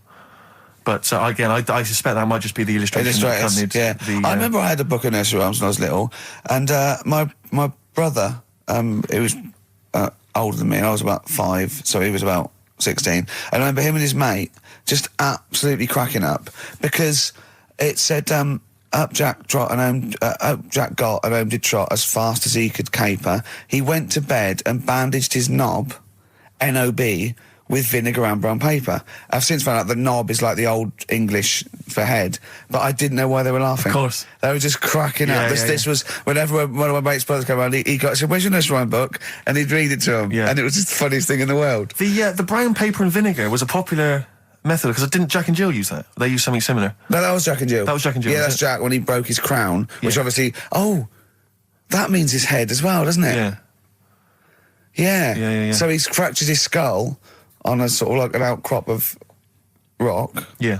And then... is that still used, the brown paper and vinegar? I don't think it is. I don't know, maybe in Manchester they're still using that, I'm not sure. Yeah. Tracy and John Burton say that they reckon a Humpty Dumpty was actually a cannon that used to sit on the walls of the castle in Colchester where they live. That makes sense. Yeah, that would make a lot more sense. Sat on a wall, had a great fall, the kings couldn't put hands together again. So he had... they broke the cannon, or it meant it exploded. Maybe the cannon fell apart. Because people used to get blown up by cannons just doing it wrong, didn't they? Sure. Which is hoist by your own petard. Right. Where that comes from. Right. Coming back and blowing up in your face. So that makes slightly more sense, because you would want to send for the King's Men then. Yeah, and the horses. I think the horses just came along anyway. That was quicker. Sure. The quick King's Men, it took them about 3 minutes, with the horses there in about a minute. So, but I mean, if it blew up, there's nothing I could do. Yeah. So we got to the bottom of that. See, that educational, Karl. See, this is real education. You know what I mean? It's got a bit heavy though, isn't it? What, Humpty Dumpty? Yeah, it has got a little bit heavy. Let's dumb it down a little bit. What do you want to do? Mary, quite contrary? We're doing Rockbusters in a bit. Hang on a minute. What? Before you even get to Rockbusters, oh, man alive, there are loads more verses to Old Mother Hubbard. Are there? I'm going to digest these while we play the ads, and I'll see if there's any salient information I can give you afterwards. Brilliant. Moving on, what's the next one? Would she be able to breastfeed? Yeah, and she'd be able to do it standing up while he was on the floor. Talking to nipples. Come on. There's a lovely juicy pair over there. Okay, I think that's the last show. People should actually phone in and speak to Karl and try and convince him. Forget that. Yeah, what's the number, Steve? Forget that. We haven't got time. Yeah, he hates answering it. We'll do it during the record. Phone in if you want to speak to Karl, if you know the number. Call in, try and convince Karl to kiss a little nipple. Don't want to. Rick, I should just point out that I feel... Don't answer back! Come on, I think Karl has offered nothing there. I think those educating Rickies were appalling. And the only thing that would redeem the show is if he kissed the nipples. Kiss a nipple. Phone in if you want to speak to Karl. If you know the number, call in and try and persuade Karl while this record is on. We'll answer the phone. Phones are still going mad. Answer one. Just put with someone out. Kings of Leon, California, waiting. He was rude. He's so rude to people. They phone up and they say, "Oh, kiss his nipple," and he goes, "Yeah, all right," and he hangs up on them. Answer the phone. Put them on air. Answer the phone and be nice to whoever it is. Be nice to them at least. Putting people on the air. Hello, Karl. Yeah, speak to Karl. Why don't you speak about that human monkey that was on the other day? Old news, man. How long have you been listening? Listen, can we forget the monkeys? What do you think of his nipples? All right, then just kiss his nipple then for... I'm not going to kiss his nipple. I'd do it for 500 quid, easy. Would you? Yeah. But why? Why do you want me to do it anyway? What are you getting out of that? Oh, come on, mate. 500 quid. It's worth it. Yeah, but... He's got the money. You'll probably get more out of him if you want. It's not about the money, really. Think of Suzanne. Suzanne, you come on 500 quid and go, there you go. Just kissed his nipple, 250 quid each. She gives me more. It's not hard. It's not happening. Right, it's not happening. Did you just cut him off then? Well, there's another fella there. Who's that? My name's Linda. Right. All right, Linda, you all right? What would make your day, Linda? If Karl actually gave it a lick, not just a kiss. Forget it. Go on. I think what else has gone on. Well, while you're thinking, Carl, I should just tell you now, you threw that question out earlier, why are ginger people historically mocked? We've had a couple of responses on the text, 83XFM. Again, as ever with XFM listeners, don't believe what they say, don't trust what they say. But one of them... have we got any respect for anyone in the world? I'll get back to you. Pete in Tooting, now again, I think this is nonsense. He claims that the reason ginger people are disliked is because Judas was ginger from the Bible. I don't know where he's come up with this idea. No, I've heard that. But I mean, are there a great many people from, the Middle East who are ginger? Well, that's probably why he stood out. Sure. And he was probably fed up, and he thought, I'll get him back. Yeah. Maybe... Unless he had his hair dyed ginger when he was on the witness protection scheme. Which presumably he had to go into after all came out in the book. What did he do? What did he do? He stitched him up, didn't he, to the Romans, didn't he, Judas? Did he do it for 40 pieces of silver or something? I'm not big on the Bible, but apparently... Incidentally, if you'd like us to stitch up any kind of Messiahs for 40 pieces of silver, just get in touch, 83XFM. We're willing to do that for you as well. So that's one explanation. There's another one here, which is, again, I don't believe this for a moment. It says, ginger people get a lot of stick because in Elizabethan times, people with ginger hair were told that their mother had slept with the devil. And that was why their hair was ginger. So there's two options. Maybe if you've got some more, you can any more spurious thoughts, then get in touch. The Pogues, Rainy Night in Soho. I hope there isn't a rainy night in Soho tonight, Rick. I'm sure you're one of those who agrees with me. Listen, we just had an email here from a guy called James Lee. He says, hi, just writing a bit of info on the scientists in Antarctica. I'm a scientist who's just come back from one of the Antarctic bases called Haley. There are 15 people staying there over the Antarctic winter. The scientists are looking mainly at the atmosphere, things like the ozone hole and meteorology. Right. I think there are 6 scientists staying over the winter, as well as a doctor, electrician, mechanic and a carpenter and so on. And so he's saying they do listen, they have the internet, so they maybe could listen to the show on the internet. And if you get the chance, say hi to Francis and the rest of the winter is for me. Sure, no problem. Yeah, thanks, James. But yeah, there they are. That's what they're doing. That's what they're up to. But why are they asking you for a message though? When I mean, have these people got families and that, or are they convicts or? No, what do you mean? Of course they probably do get messages from their family. Well, why are you doing one for one? Is that, I mean, do you know, like you see it in, like, Porridge and stuff like that, where if someone's in prison and no one visits them, and they sort of look a bit fed up and that, is this message that you're doing for like, people who don't get a letter in the post from... Brilliant. So they put this on the shelf until someone doesn't get one. All right, Hargreaves? Yes, sir, I didn't get a message today, sir. Yeah, I've got a message, Hargreaves. I've what, sir? Hargreaves, you have got a message.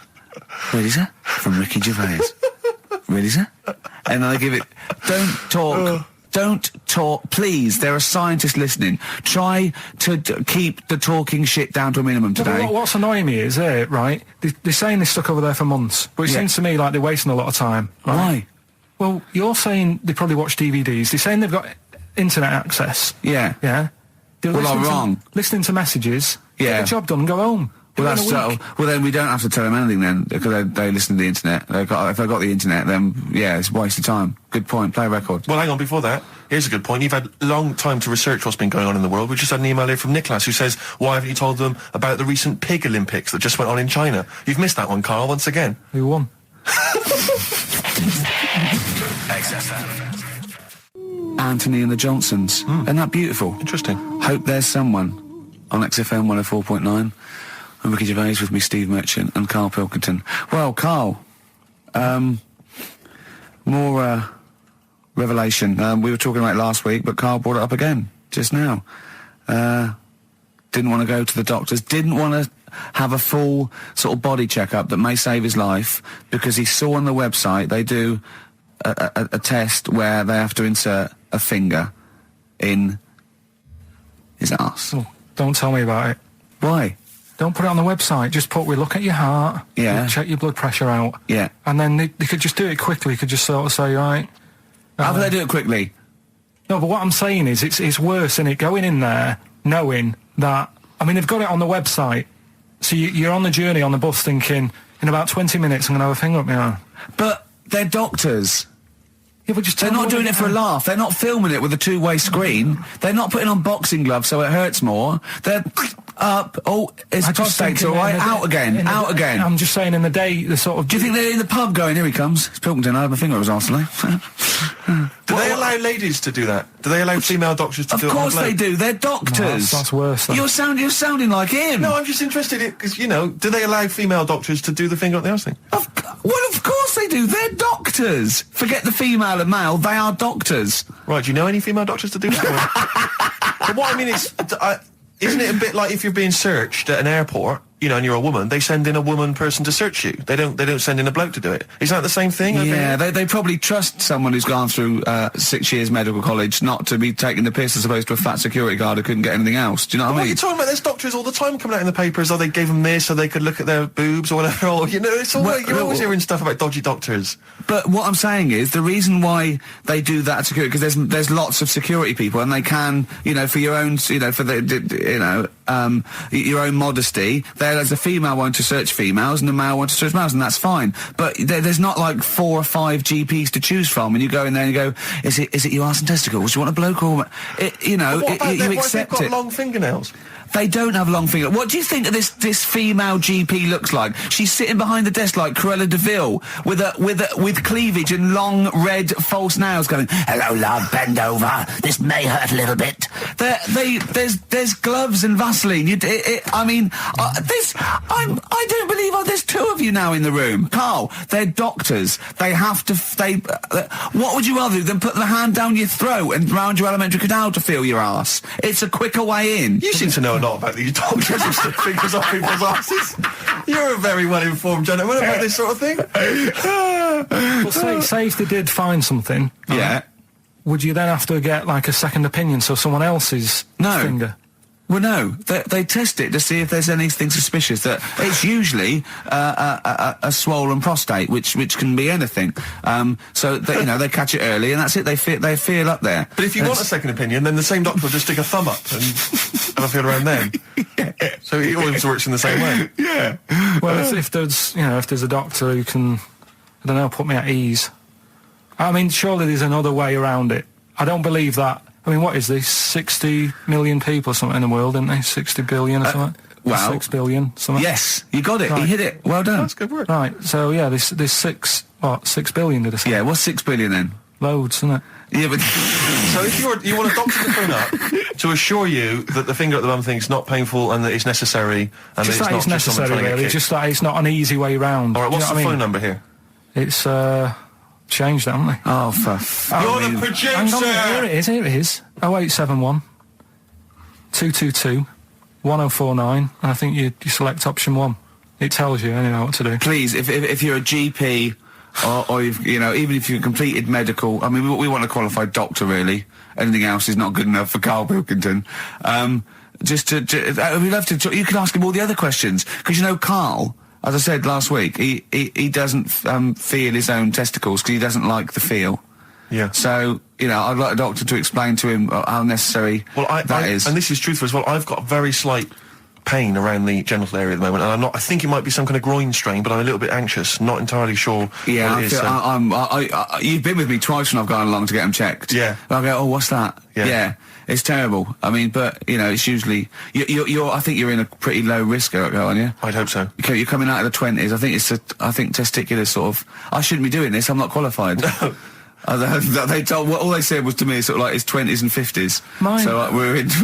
Mine sort of felt like they dropped a bit the other week when I was on holiday. I don't know if that's like when you're relaxing or I was wearing shorts a lot. How far? If it's 2 foot, it's too far. I was having problems walking.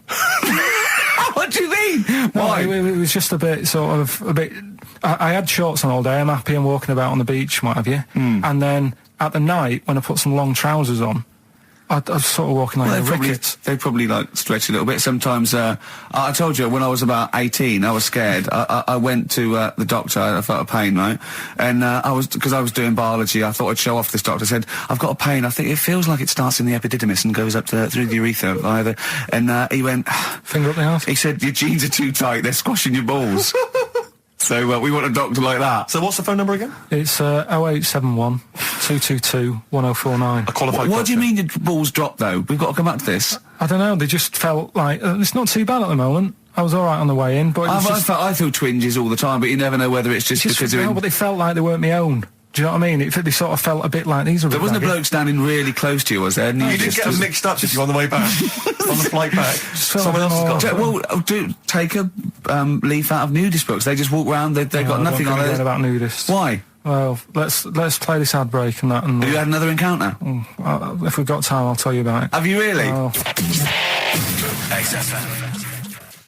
Right, we've got who's that on the line? It's Rob. Rob, and are you a doctor? I'm a final year medical student. I'll be a doctor in 2 months, touch wood. That's close enough, isn't it? Yeah. Excellent. So, where do you study? Do you want to give more details, or do you want to remain anonymous as you're calling in to I study at Barts Hospital.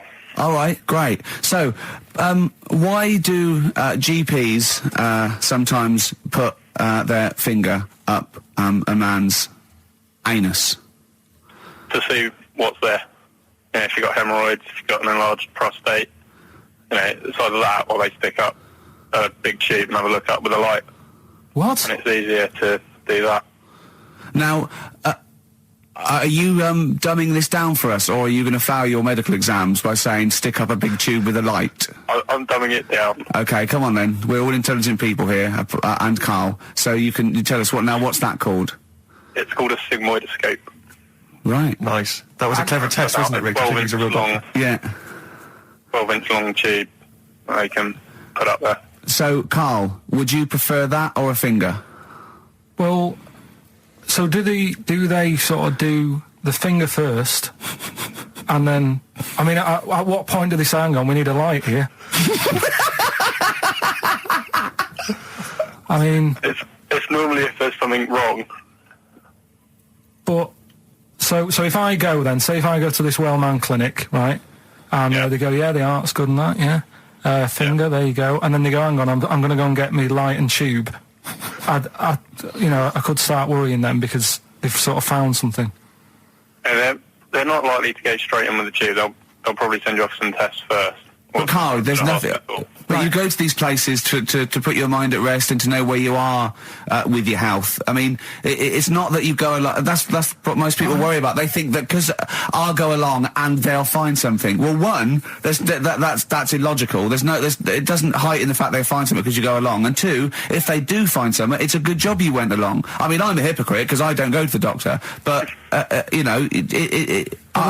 that Karl, done. You should be concerned if when they shine the little light in your ear, it comes out the other side of your ear. No, the other ear comes right out the other side. That's when you should be worried. But Rob, right, you said then, if they find something, they send me off for some tests. Why can't I just have the test without that and cut out the middleman?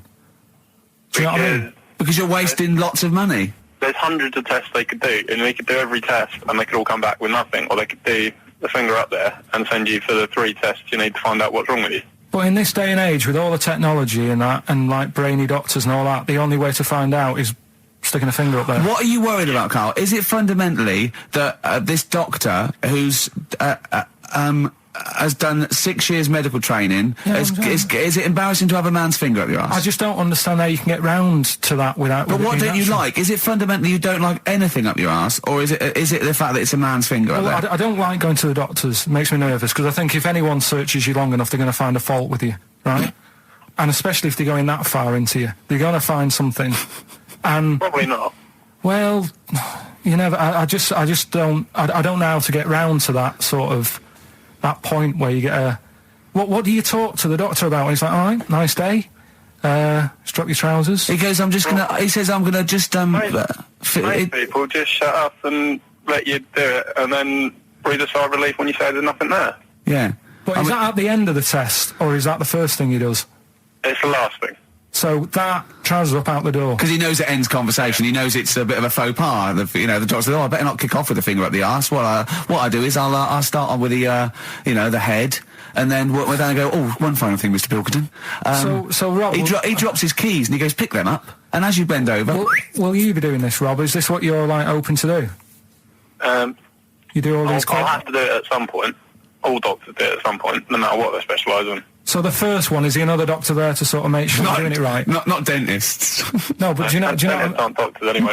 No. But do you know what I mean? Like, normally it's like a co-pilot will have someone with them for the first one, So when you put your first finger in, Yeah.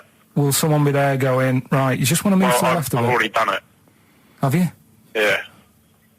So that's the thing with a student, you're learning. So you get people teaching And you how learn to on... do these things. Can I just point out, Rob, I think I'm right in assuming that you have a glove on, Yep. and there's lubrication, Yep. and it doesn't hurt. No. There you go. What are you worried about, But Carl? who's this person who everyone's testing on in your class? It's not one person. One person. There's like, when a patient comes in and they've got a problem, your boss, the consultant, he does his finger up, and if he finds something, he goes to the patient, is it alright if the student has a feel as well? Then the student puts on a glove, puts the bleed on the glove, and sticks his finger up and sees what he comes out with. Rob, I wish you could see Carl's face. I mean, his face when you said, and he says, can this fella have a go as well? He looked horrified. That he thought it was a free-for-all, like there's a queue of people trying on gloves and going, let's have a go. That looks good up there. What have you found? No, I mean, how come you had to sort of... Is it not something you could test on yourself rather than waiting for other people to come in? Because then, you know... It's an awkward position to get to, really, isn't it? Well, but you can have a good rummage then without feeling too awkward, but to sort of have a go on your first patient when you don't really know what you're looking for anyway, do you know what I mean? Never really thought about it. Because you don't... If you've never done it before... You pop your finger in there, and you've got to sort of look. You've got to have an expression on your face, like you know what you're finding. Well, they can't see what you look. They can't see your face. There. You've got the big boss consultant man going, now move your finger there, and you'll probably feel this. But he's just done it. He knows what's there. Well, what? Oh, so he's already had a go. He's had a feel, and he's going right. If you feel to the right, that's the conglomeracy or whatever. The congomblery, yeah. Its congomblery is in perfect working order. I'm still... Thank you, Rob. I'm sorry you had to go through this. Carl is probably the worst patient you'll ever encounter in your medical career. Good luck with your finals, and thanks very much. And do you know any female doctors who do this? Or? Thank you. XFM 104.9. Thank you. U2, City of Blinding Lights. I'm going to see them next week at Twickenham. Yeah, well, enjoy that. Looking forward to it. Yeah. Thanks again for letting me know about your... old Nobbo and Edge and all that. Now, listen, you just got an email there saying, can you turn up your microphone, Steve? Apparently my voice is a little bit quiet. Carl has to do one thing, make sure we're heard. That's all he has to do. Well, I can hear it. Sounds fine to me. Well, not to the listeners, and that's who we're trying to please. Well, it's one person, so they can't hear Yes, but we've only got one listener. So if he's not happy, we're buggered. You're allowed to say buggered? Not twice, certainly. Once could have been a mistake. Yeah. Twice, pointing it out is definitely, complaint material. Neil Young from the album Zuma, and that's Pardon My Heart on XFM 104.9. Ricky Gervais, Steve Merchant, Karl Pilkington. We just had a text here that says, and I don't know what truth there is in this, as ever, but John says there is apparently a nude bike ride today in Hyde Park. Now, I can't believe that's the case, because I don't think it's allowed, is it? You can't ride around with your veg, can you? I don't know. Why would you want to? Well, good point. On a bike. On a bike, I like the fact that that's what disgusts him. I want. Do you know what? If we did appeal for a nudist to call in, I'd want a very specific sort. I want a German nudist, a middle-aged man called Helmut. Okay. If there is any, or the closest one to it. So I want a middle-aged man from Germany. If your name is Helmut, you're in. But I'll accept Hans. Carl would be good, wouldn't it? All right. Yeah. I think I'm wondering if the age might. Maybe we could we broaden that Okay, out just a German nudist bloke. Right. Can he at least be fat? Can I find a fat German fella? If your name's Helmut, we're going to give you a big prize. Yeah. But any fat German fella who likes to get his sausage out. Sure. Okay. It's sauerkraut. Yeah. What's the phone number? 0871 222 1049. It'd be good just to get an email or a text with a contact on it, and then I can just call them up in the week. Sure. And 83936 is the text number. I don't know what our audience demographic pans out like, Rick, but I'm suspecting that's probably a fairly small fraction of our listenership. I know, but there must be someone out there. If you know a fat German who likes to get his tackle out, a phone to go in. Straight away. Just answer it, Carl. Just answer it. Just pop that. It could be anything. Well, just see what it is. To be fair, it could be a nutter. But just say hello. Just tell your turn. It's not straight away. He'll stay there, won't he? He'll stay there. Well, answer it. Answer it. Leave it. Answer it. Oh, you see this? It's gone. It's gone. There you go. He bottled it. So, just as well. Well, you took too long to answer it. Lloyd Cole, Impossible Girl on XFM 104.9. Wow. Rick, I'm just reading an email we've had, and it is indeed true. Scores of naked cyclists will be wheeling around London today in a mass protest against oil dependency. The World Naked Bike Ride will see the arresting sight of up to 200 daring riders bearing all in their cycle past some of the capital's most famous landmarks. Have they got to wear an helmet? Are they against wearing a helmet? Well, I think they're trying to make a statement, I would imagine. I don't know. Well, they don't have to wear a helmet. It's not law to wear a helmet on a bike, is it? It's for your own safety. It's sensible. You're right, yeah. Well, it's also sensible to just pop some pants on. Pop some pants on. Are you going to be popping down there and cheering them on? I'm not going anywhere near it. What are they going against? What's the problem that's going on? Oil dependency. I think, generally we're consuming too much oil, aren't we, in the world, and it's going to run out one day, and we've not got any alternatives. Talking of campaigns and things and that, did you see Sir Bob on Jonathan Ross last night? Sir Bob Geldof. Yeah. You going to walk to Edinburgh or sail to France, Carl? What do you think of all this? The G8? I think it's good that, he's doing some stuff for the world and what have you, but probably won't bother. No. I'm going to walk. What do you make of all this campaigning? He's dedicated his life to this now, hasn't he? Yeah. I mean, it's interesting. I was watching him last night, and I respect the man. I mean, he used to work here, didn't he? Did some shows and that. Mm-hmm. It's good. It's all right that he can do it, but... I assume that's not why you respect him. I assume you respect him because he's trying to save a nation, as opposed to used to work in XFM for a while. Yeah, I know, but I'm just saying it's good that he's given up a lot of his time to, try and save the world and that, but, there's a bit of me that's kind of like, is he wasting his time a bit? Right, well, what do you mean wasting his time?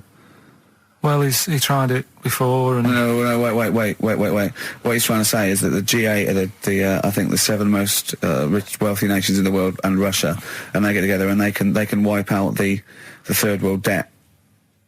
I.e. they owe us billions and billions of pounds. They can't afford to pay it back. So he's going to say, let's wipe the slate clean and pledge, I think, a lot more aid and stuff to them, isn't it? Mm-hmm. So what do you think of that?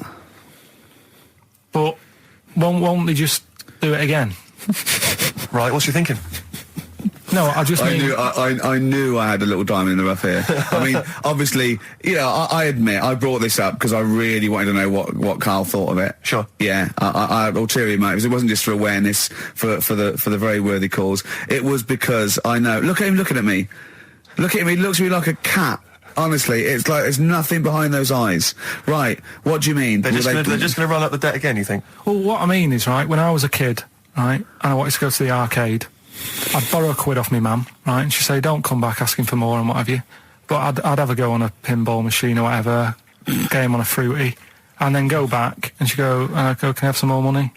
And she goes, I gave you £1 before. And I go, I know, but I'm on holiday. And she goes, there you go then.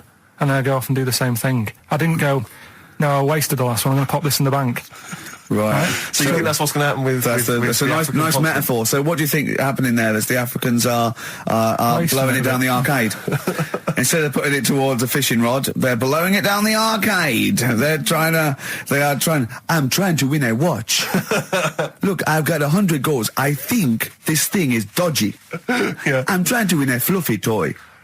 Bob's saying you're never going to get the Snoopy. You're never going to get the Snoopy. It's always going to fall out of the little claw. It's rigged. The claw is not strong enough. Yeah. Do not waste it. No, Midge. Midge, you have to write a song. Write another song, mate. They've blown it down the arcade.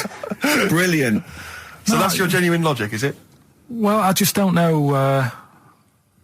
if they put me in charge of it, I don't know what I'd do. I just think it's a... Could I just say that will never happen? No. Could I just say to London, and anyone listening Sleep on Saturday, easy. Don't worry, Karl is not going to be put in charge of G8. It's not going to be him, Blair Chirac. That would be a joy if it were. That would be amazing. Well, I've got another food-related item here. Now, Karl, I got a little email via my agent sent from someone here okay, so it was sent from someone at XFM, okay, and I won't say it was, she just said, I thought this might be good for Ricky to use on Saturday, and obviously what happened is Suzanne has sent you an email in the week, it was Wednesday, and you've returned it, but I think you've returned it to the wrong email address. You returned it to someone here who, of course, immediately forwarded it to my agent for ridicule on the show. Don't panic, it's nothing that bad, okay? It's an email from Suzanne talking about your tea that night. Was Suzanne out on Wednesday night? Was the an England game or something? Yeah. So you were alone. You were home alone, were you, Wednesday night? Yeah. Did you enjoy your meal? Was it a quiche?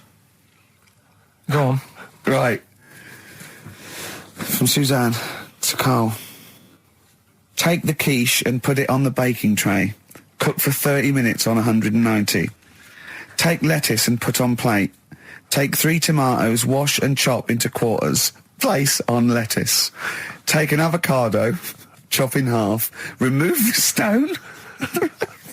Peel skin and slice. Place on salad. Put salt and pepper on and a dribble of olive and balsamic vinegar dressing. Right? In brackets, small bottle behind the cafetiere. Right, in case he's reaching for bleach. Yeah. That's it. She had to put everything else away. Right? Then sprinkle a smidge of parmesan on top. Remove quiche from oven, cut into quarters and put on plate. Eat. Oh, wow. Does she have to do that every single time she's out? No, it's just that I'm not that good at cooking, right?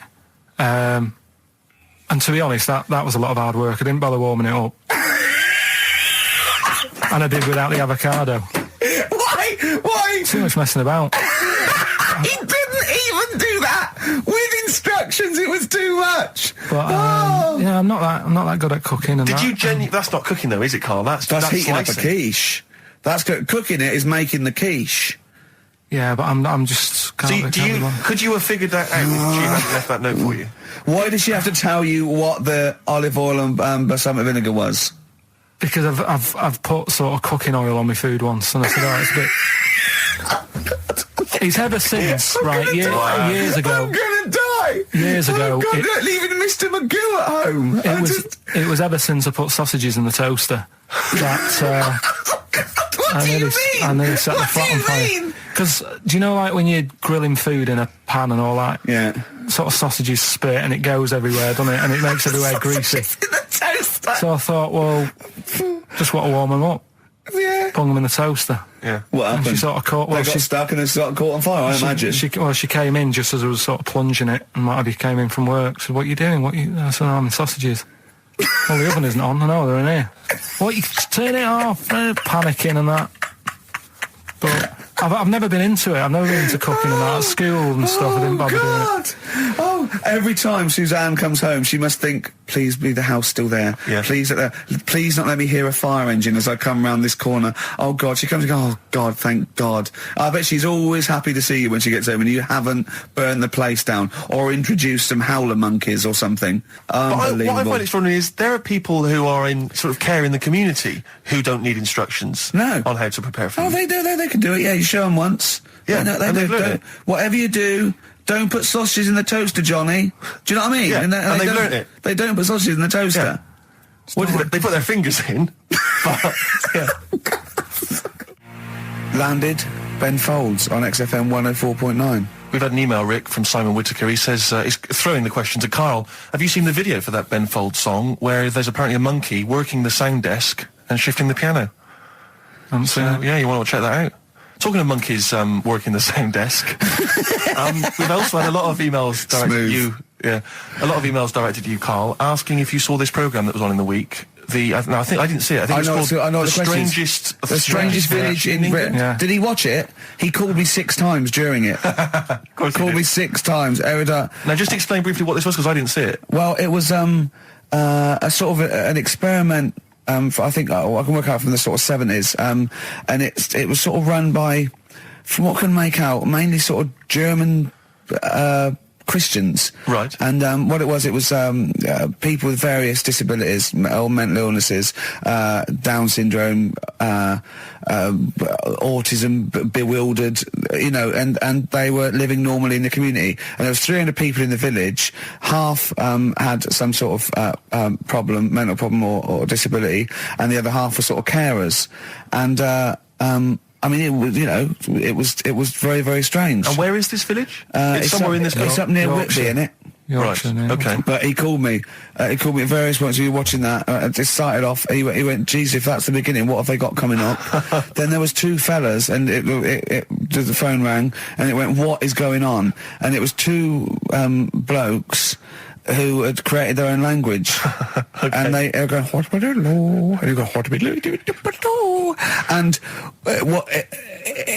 it was an interesting programme. I love documentaries like that, but what made it twice as good was that I knew that Karl was getting confused. Yeah. There was one bloke that went round interviewing people, and he'd just have a string of questions, and he'd go, "Have you ever had curly hair? What's your favourite animal? Have you ever seen a badger?" All right. And Karl was getting stressed. It was stressing me out. Because he was trying to think of the answers quickly enough. He was sort of saying, do you like mosaics and that? And I was like, oh, I do it. And the next question was coming in. It was like Mallet's mallet. That sort of that word association thing. I was stressing me out. But he said he wanted to go there. He actually said, "Oh, could I go for a holiday there?" And I went, "Well, I doubt that. I don't know. Maybe you could go on a visit." That would be great, wouldn't it? For Karl to walk in there. But the thing about it would be like, Karl would be the ruler. He'd be the king. It would be that in the kingdom of the blind, the one-eyed man is king. I mean, he would just dominate. I don't know. There were some of them were quite clever. Really? Yeah, I don't think he'd. I think he'd probably be average. Yeah. I don't think he'd. Okay, he'd blend in. No, I don't think he'd shine. Because a lot of them were quite good at some things, weren't they? He didn't like the angry bloke who punched them. There was this really sort of sweet Down syndrome woman called Nan, and she hadn't hung her coat up, and this angry bloke was going, "If you don't hang your coat up, I will." And he punched her, didn't he? Yeah. And really poor Nan got it in the neck from everyone. There was another woman bullying her, wasn't he? Yeah. But you like the little the little Down syndrome fellow with the woolly hat who was helping that woman. If I went there, he's the one who had sort of hunt down, so come on, let's go for a pint or something. Sure. But incidentally, do you like mosaics? We didn't establish that. He's still thinking about it. David Bowie, Watch That Man on XFM 104.9. Now, coming up, Steve, and listeners, I'm talking to them mainly. I'm not really, I'm talking to you and Karl, really. Yeah. But coming up, an old feature, Knob News. Oh, Knob News, the welcome return of Knob News. Yeah, and Monkey News is still there, isn't it? Yeah. Just briefly, you don't think you really gave that competition justice, did you, not handing out the email? No, let's just quickly whiz through the questions again. Yeah. John's texted in, by the way. He says, "I never get any of the Rockbusters clues. Is this a good or a bad thing?" Definitely a good thing. Definitely a good thing. Definitely a good thing. Yeah. Yeah. Did you have to have that thing done where they say, what side do you wear your member? What side you dress? They don't say what side you wear your member. That would hardly be a euphemism, would it? So they say what side you dress, sir. It means what side your little John Thomas leans, doesn't it, on rest, usually to the left, isn't it? Your little left testicles. If I said to you now, what side do you wear? Hang on. Do you know? It would be left. It would be the left. That's what I mean. If standing there, right, with nothing restricting it or holding it in or holding it up, right, it sort of leans, your one ball is sort of like slightly back and lower, isn't it? And your little John Thomas rests there, so it's left. And the reason they ask it is so they don't put the tape measure up on the left and squash your willy or touch your willy. So it's nothing to do with, like, well, you'll need a bit more room of sort of more material on that side, or... Well, no, I don't think they compensate. It's just when they when they stick that up into your groin, they don't want to come in contact with your little... The thing is, I don't know what side I wear stuff on. I just sort of pull my pants up and wherever it wants to go that day. But maybe it's not big enough to sort of make any, real decision. But, like now, I'm sat here, right, with my jeans on. I don't know where I am. Well, that's clear from hearing you talk. No, but what I mean is, if a fella said to me, what side are you, what side's your member on? Member? What is this the use of the word member suddenly? I'd go. Well, it's usually not appropriate. And also, I imagine in the old days they had big baggy pants that used to sort of like hang down. And now, like with those stretchy boxers and briefs, it's sort of held up in a nice little, neat little parcel, isn't it? So it's probably not appropriate. It doesn't come in contact with your little snake. So, did you ever? Have you ever heard that? Are you telling me a tailor has asked you that and you went, "What do you mean, mate?" No, I've never. I've not really had one made to measure. I had one made when I was a kid, but since then I've sort of bought a suit off the hook. But when you were saying about buying a suit, I know that question sort of crops up, and I don't know what the answer is. It just annoys me the way I don't know. There's no surprises anymore. Do you know what I mean? People know. What do you mean? He's going to go, right, I'm going to measure you now. Which side shall I measure? Go, well, pot luck, go on, have a look. Right, there you go. Oh, you got it. You check me out. What do you mean there's no surprises anymore? What are you talking about? Everything you say is a surprise. Everything you say, every opinion you have is a surprise to me. What I mean is, why aren't people just happy just to go, well, depends, doesn't it? I'll just pull the pants up wherever it wants to go. I'm happy. What do you mean? Why is this such a big issue? But Carl, when they ask you this question, they're not making a note of it somewhere. It's not statistical research to find out what the kind of common leaning is. It's a question so he doesn't touch it when he's using his tape measure. Just be careful. But he is being careful by asking the question. But what's wrong with him touching it anyway? If he's, I mean, it's only a slight. Fair enough. But if he just sort of, knocks it a little bit, you can just go. Do that again? To me, it's the same as the prostate thing. It's just happening all over again. It's but a doctor doesn't go, what side's your arse on, sir? Trying to avoid the arse. He wants to go, he knows where your arse is and he's aiming for it and he wants to get it up there. He's aiming for it for a good cause. This little fella's going, well, I've got to measure his leg. I don't want to touch the knob. I'll just ask him, sir, do you mind telling me where your cock is so I can avoid it? It's a big difference. But like I'm saying to you, I'd have to have a look first to let him know. I don't know where it is now. I don't know. It could be the left, could be the right. Are you telling me you don't know where your knob is without looking?